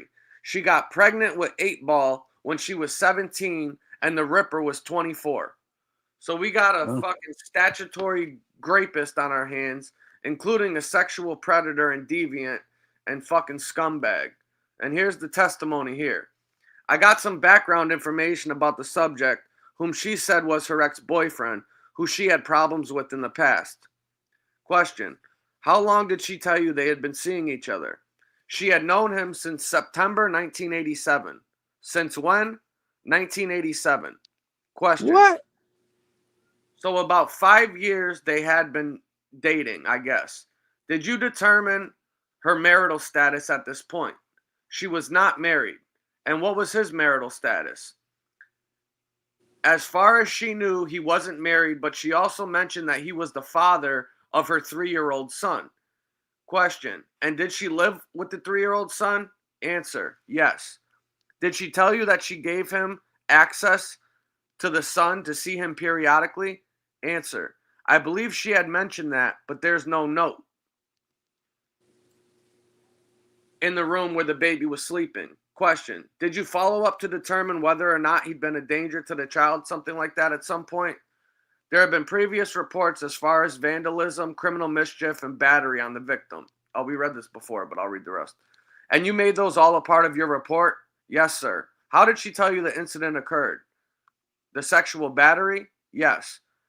Answer: she told me she escaped, or sorry, there's a writing across. She told me she stopped seeing the defendant during the month of May 1991. She told me after that she had a problem with him breaking out the windows of her apartment of her car. She said that she had gone to jail. What were the problems caused by? Did you inquire what the problems were related to? Answer: well, she said that he had beat her unconscious and that was the reason why she had stopped seeing him. Question: okay. Did she relate to you the incidents that occurred afterwards, if they were involving, child? Next page. I asked her how he forced her. She told me that he kept asking her to give him a ride home. She refused and he eventually took her keys. He wouldn't give her keys back, so she ended up having to take him home. She said when she got to the house, the apartment door was open. She said that prior to taking him home, she started to have second thoughts and that the subject threatened to beat her up. So she did take him home. Question: okay, and what else? Apparently, she had gone into the house because, according to the victim, the subject had convinced her to go inside because the subject's mother was there, and apparently she gets along with the mother or felt sorry for her because the mother was ill. The subject's mother was ill. Once she was in the house, she realized that the mother wasn't there. She tried to get out, that they had struggled inside the apartment, or they had struggled inside apparently. Question: okay. She went in, and did you ask her if the mother normally lived at the subject's house? Answer: I'm not sure of the exact time. Question: is this okay? It was during the evening. And is this a prior incident you're describing? Yes. Okay, what happens there? Apparently the mother did come home eventually and the victim was able to escape. Question: well, what happened in the interim? Did he grape her? Did he? Answer: no. He started to grab her leg. He pushed her onto the floor. He tore her pants and removed her panties. They argued, and he said he was going to have sex with her even if she had to force her. She said at that point the subject's mother came home and she was able to escape at that time. Question: and she left? Did she make a report of this? Answer: no. Question: did you ask her why she had not made a report of this? Answer: no. Were you curious as to why she hadn't reported this? And that's the last of that page for now. I'm sure there will be more to come. Yeah, after you're done with the show, I would put it as adult material. Yeah. Yeah, I'll have to do that. And for Yeah, anybody that wants to know where you can get this community post from, we're just reading court transcripts here. This is the name of the page. Deport George Jorge Espinoza, right here. And just go to the community tab and you'll find all of this information here where you guys can pull it up. All right? Oh, okay. So that's a little bit more information for you guys about the grapist over here. What a fucking scumbag. So let's make sure we got the math correct. Yep. So, because Lefty was saying that she had the baby 3 years and she was 17 when she made the statement. Is that true? No, it was asking. It was talking about how he had a child with him, and they were 3 years old. This was done in 1994. Right. So how old was she when she was talking about that? I don't know if it said. You'd have to find out what her date of birth was.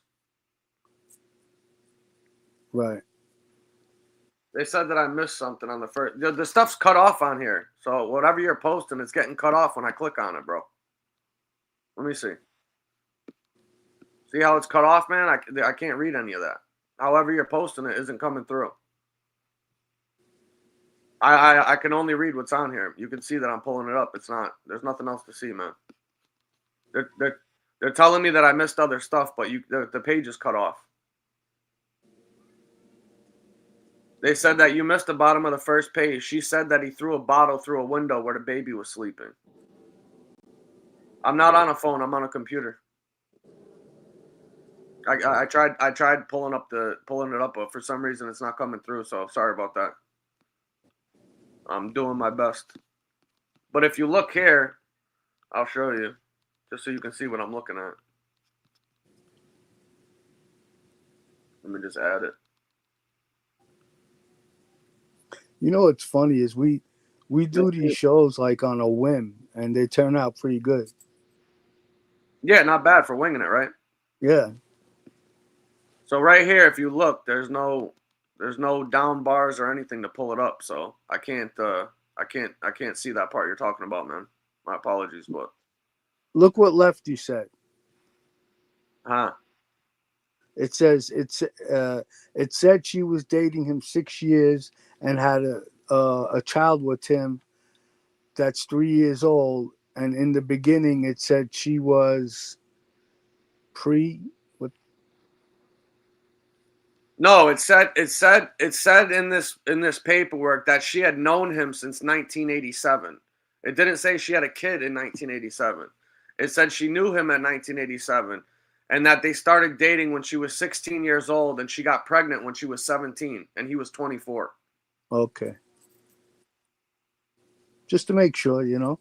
Yeah, so she was 16 in 1987 when they met, and that he got her pregnant when she was 17 and he was 24 years old.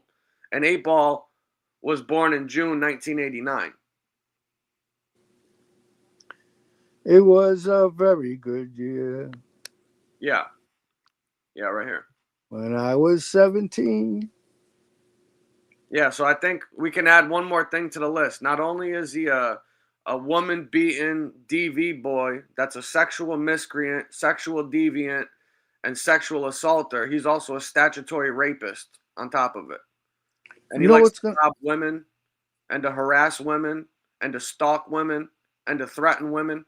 I wonder why none of this paperwork ever says Mr. Espinoza took his bat out and beat the man half to death with it for insulting his girlfriend. Mr. Espinoza pulled a gun out and pistol whipped the man after he disrespected him. No, all his paperwork says, and Mr. Espinoza did this to the woman. And Mr. Espinoza sexually assaulted this female. And Mr. Espinoza did this to this overweight woman and put her in a hospital. And you guys all support this guy.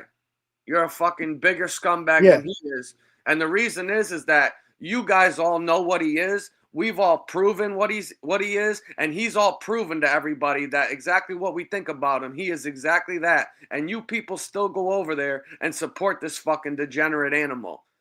That's why I hold you people more accountable than I do him, because he's a mentally ill, degenerate, sick, sexual predator and scumbag. and he can't help it. That's just who the fuck he is. But you people can help it because you choose to come on here and engage with this motherfucker and support this scumbag and all the shit that he does. And you better hope that one of your daughters or one of your mothers or sisters or aunts or nieces never comes into contact with this piece of shit, because he might do it to one of them. And then what are you going to say?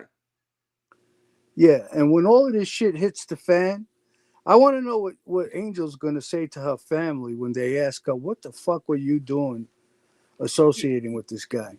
He said, I was sorry. Yeah. The fuck out of here. Mickey the pig. That's pig vomit. That's the real pig vomit right there. That's why I can't stand that lady. She knows exactly what that motherfucker is too.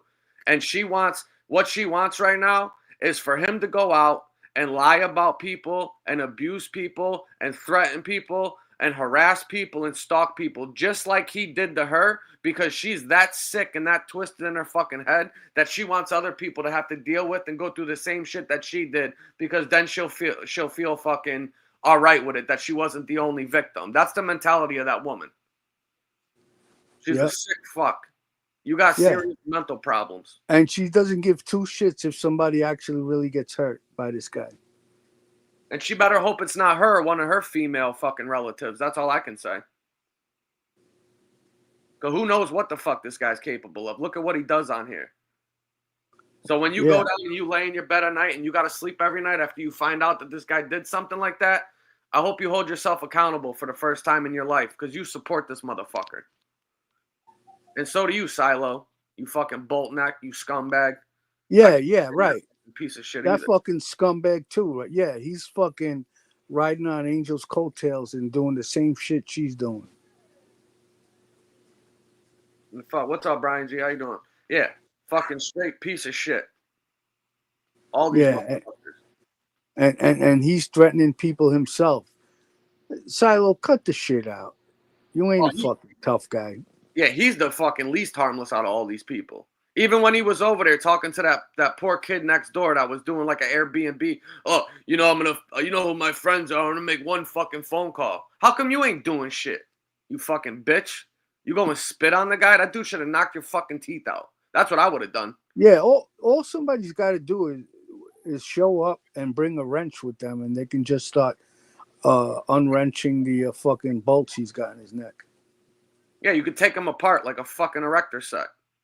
You unscrew one or two pins and his fucking head falls backwards like a Pez dispenser. You watch the shit roll down on the floor. Fucking Hellraiser over there.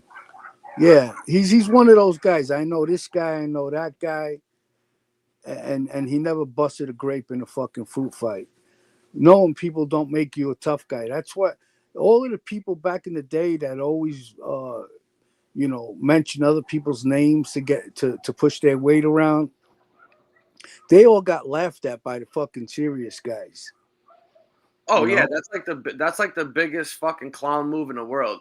Let me go make a phone call, or I'm gonna call my brother, or I'm gonna call this guy or call that guy. That means that they ain't gonna do shit. That's basically what he's saying. Yeah, and that they're just fucking pussy. Yep. You can't do nothing yourself. You gotta call somebody else. When people have beef in the streets, my phone used to fucking ring. Nobody ever called you. I can tell you that right now. When people have beef in the streets where Howie was from, they used to go to fucking Howie and ask him for help. Nobody ever said, let me call Silo Stein. I can tell you that never happened in your life. Yeah, throughout all my years, people were coming to me with problems. What's up, Furbo? Good to see you, man. Thanks for stopping by. I thank you guys for a couple people that sent over donations. I really do appreciate it. It definitely makes these, shows possible and worth it to come on here and having to deal with these fucking scumbags. So I do appreciate you guys supporting the channel. And if you haven't already, please hit that like button, subscribe, and turn the notifications on. Thank you. What happened, Hal? Brian G. What did he say? He said, I thought they went to Hootie for help. Yeah. Oh, I forgot. Yeah. Hootie used to be the fucking block captain down there. What did he call himself? The Fade King or something? The one-on-one king or some shit like that? Yeah. What a fucking goofball. I just can't believe that, you know, I can't believe that Silo's talking like he's a fucking tough guy on here. He was on here dressed like a fucking woman with fucking lipstick on and a fucking bra and shit, and he was fucking talking shit. Can you believe that? Yep. Who the fuck does that? I never seen that shit in my life. Getting talked to by a dude dressed up like a transformer. You just can't even fucking make this shit up. Listen, you can tell fucking Silo wasn't about anything when he was growing up. And that's why he has such an obsession with fucking Mickey, because he wants to be able to tell people, oh, I know John Gotti's daughter. I do a show with her now. It's a dear, dear friend of mine. Known her for 30 years. So the next time he has to threaten somebody or talk tough, he can tell people, I'm going to call Mickey. Don't make me call Mickey. Yeah, that's the type of guy he is. He's actually really using fucking Angel's name to, you know, make himself feel important. Yeah, he's trying to boost up his own ego and shit. Like he's earned it. He's earned his keep, you know. The Gottis are stand-up people. They wouldn't be around me or talk to me if I wasn't built like that, you know? Yeah, I can see him standing by the bar with a cigar and a cognac saying, yeah, I spoke to Angel Gotti last night and, you know, in front of a few fucking older guys that don't know any better at the cigar lounge. Oh, yeah. He's probably pulling up pictures and shit, dude, showing them, fucking playing clips back and shit like that. I could only fucking imagine. They were even talking. They were saying something. I don't even know if I got the clip or whatever, but it was so funny. They were talking about Mickey was saying she didn't have a problem with people on here pretending to be shit that they weren't. Oh, that's what it was. I guess they had a problem with that guy. Oh, what the fuck is? Who's that old guy? That old guy that claimed he owned a farm or some shit like that. I keep forgetting his fucking name. Started with an M, I think. With an M? Fuck. Yeah. It was like that. It was the guy from the old movies that caught like Jesse James or them guys and like bank robber dudes, the cop guy. The fuck was that? Oh yeah, Wyatt. There you go. Yeah, Wyatt Earp. There you go. Oh, okay. I don't know where I got M from. Yeah, Wyatt Earp. Well, it's a M is a W. You know, the other way around, flipped upside down. Yeah, I'm dyslexic. Yeah, so I guess they had some issue with Wyatt Earp. They found out like he was a troll and he was lying about owning a farm or owning dog kennels, some weird shit like that. And I guess Mickey and them were saying something like, oh, I don't have a problem if somebody's on here lying about who they are, just, you know, pretending if they're harmless, this and that or whatever. Well, of course you have to say that because you're on panel with a co-host that was on here pretending to be a fucking professional boxer, the fucking doof. Yeah, well, I mean, she has no problem with it because she's not a Gotti. Yeah, right.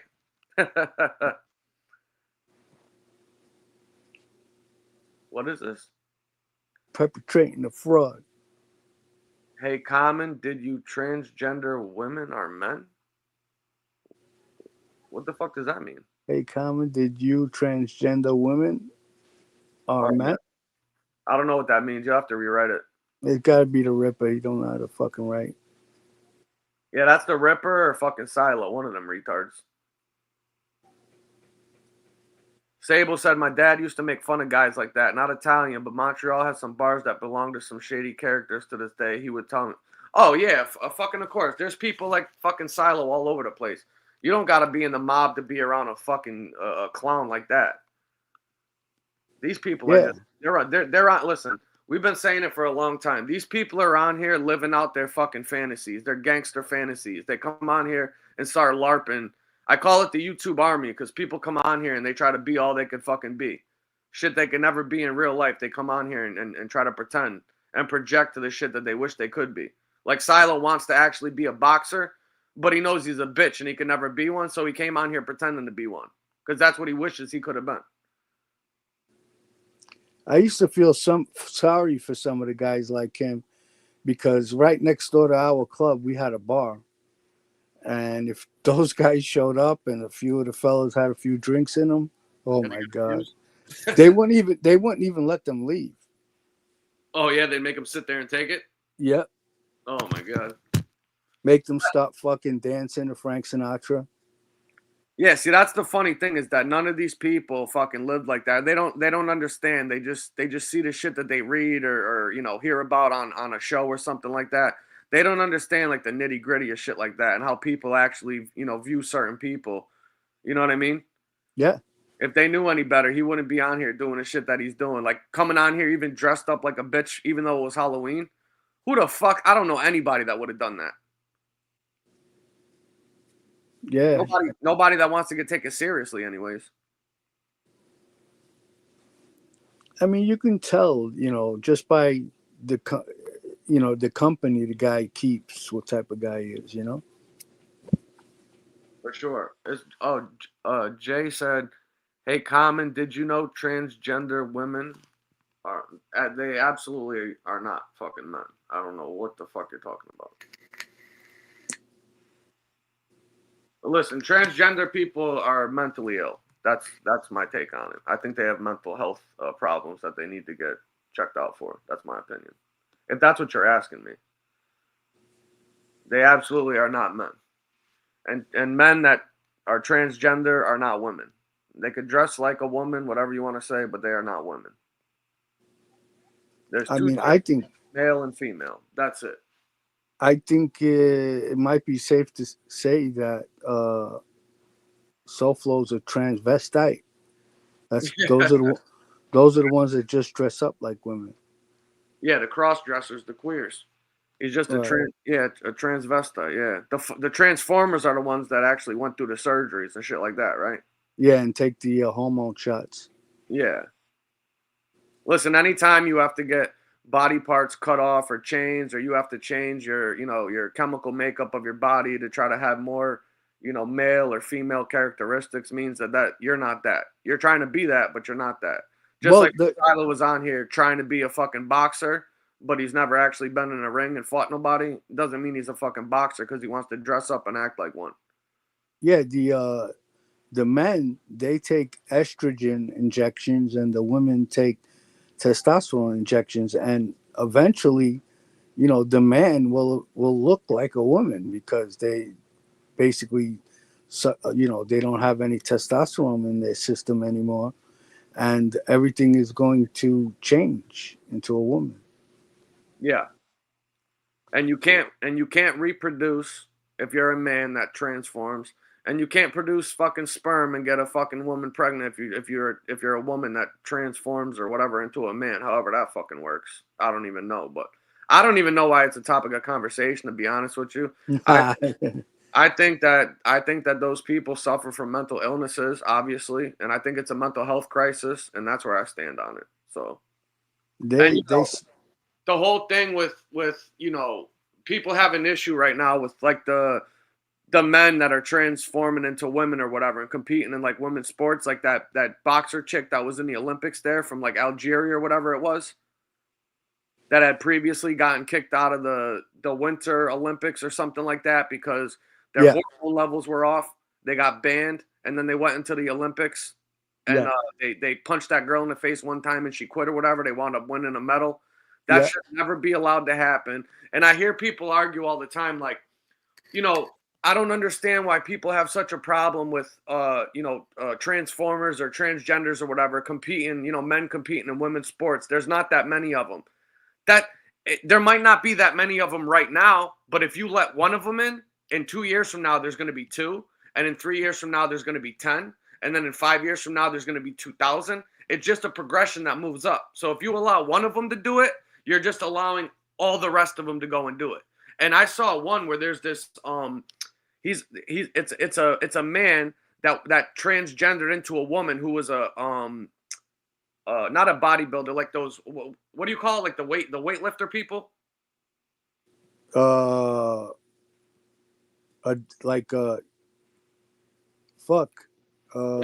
the competitive weightlifter. What do they call it? What is that called? Yeah, like fucking deadlifts and fucking yeah, like that type of shit. Like they're weightlifters basically. They're trying to break the records for like the most deadlifts, the most bench press, the most squats, whatever. A power lifter. Thank you. Yeah, power lifter. Yeah. Sorry, it's fucking 3 a.m. I'm tired. I'm gonna get off. I'm getting beat.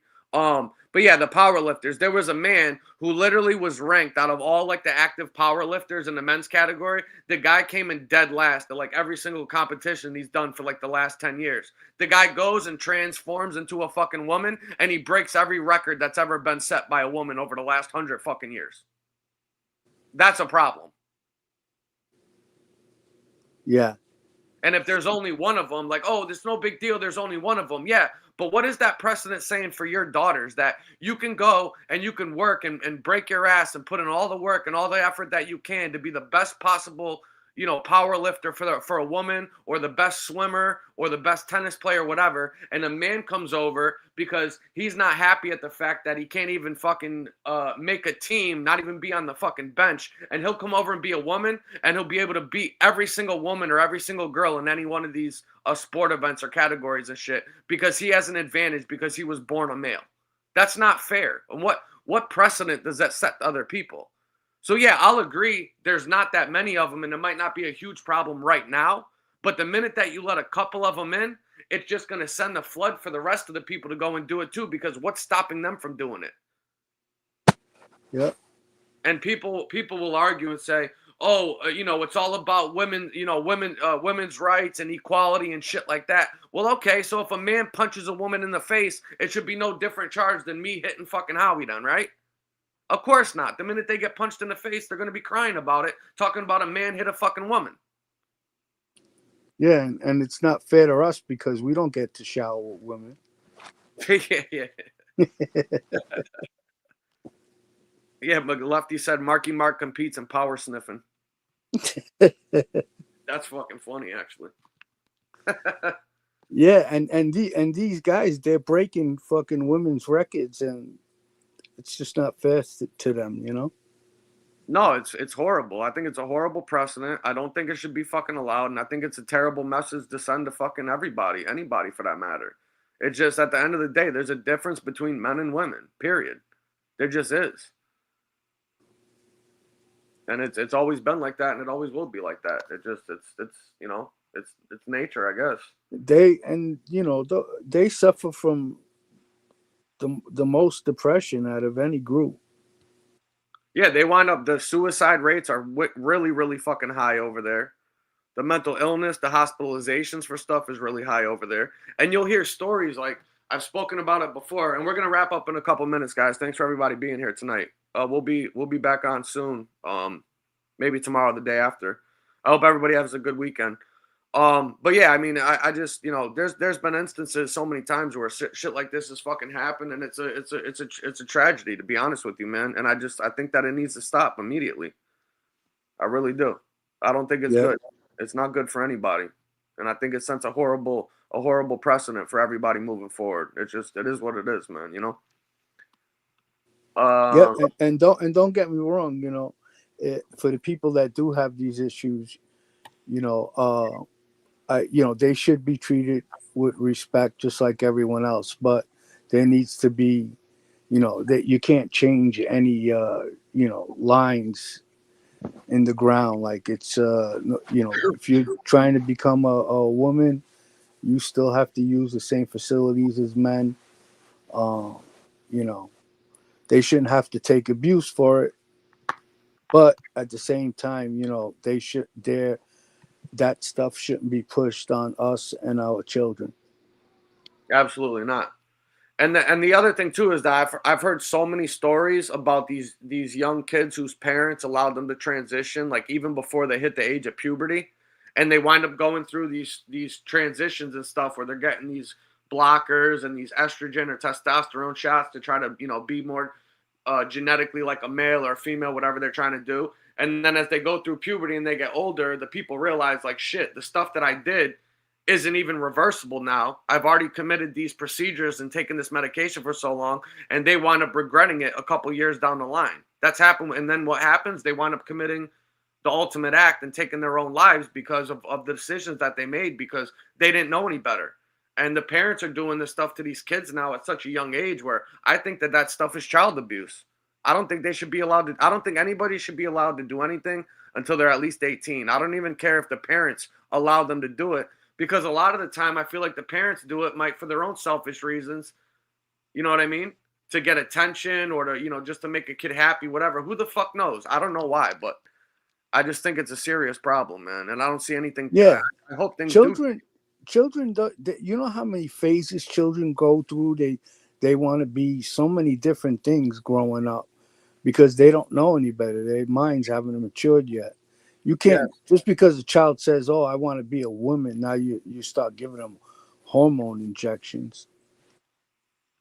Yeah, it's horrible, man. It's horrible. And you're making permanent changes to a temporary problem, you know? And that stuff isn't reversible. A lot of that damage that they do is permanent. And that's why the suicide rates and stuff are so high, and the mental problems and shit like that down the road are so prevalent, you know? They're really doing a number on these kids. But listen, I'm gonna pull up this last thing here, and then we're gonna go for the night, guys. This is I'm gonna pull up this here. You guys want to take a screenshot or need it? There's one more post we got here, and this is talking about the Ripper's baby mama he beat with the pool stick, talking about why she didn't press charges. So here, we'll give this a read. Mama Ripper told detectives she didn't want to press charges because she was scared that the Ripper would hurt her or her family. The only thing was that she told me she didn't want to press charges. Question: she told you that she didn't want to? Answer: right. Question: did you ask her why? Answer: yes, I did. Question: and what did she say to you? Answer: that she was afraid of him, of the subject. Question: and what was your response? Answer: I asked her if she still wanted to press charges against the subject. She said that she doesn't want him to bother her anymore. She's afraid that if he gets out, he is going to do something to her, family, or herself. That's it. All right? So she didn't say that he didn't commit the sexual battery or sexual assault. She didn't claim that he didn't do it. She just said she did not want to press charges because she was worried that he was going to do something to her or to one of her family members. She was terrified of this guy. And that's it. Well, listen, if I missed one, I'm sorry. Everybody can, somebody drop the link to the page here and put it in here. It's 3 a.m. I'm exhausted. I still got 1 or 2 things I got to do before I got to be up tomorrow morning. So my apologies if I missed anything. He said he choked her in a bar the week before that. So if you guys want, if you want to look up and pull up the page, I'll drop a link to it on a community post and put it up for you guys. I just want to thank everybody that stopped by tonight, that came through. I hope you had a good time on the show. We provided some entertainment and a little bit of info for everybody. And thank everybody for donating. If anybody would like to do a last-minute donation to support the channel, the info is at the bottom of the ticker. If not, thank you for being here. Hit that like button on your way out if you haven't already. And I'll see you guys on the next one. And Howie. Good night to everyone. Appreciate your support. We had fun tonight. And have a good night. Thanks, everybody. Thanks, Hal. I'll talk to you soon. All right, guys. Take care, everybody.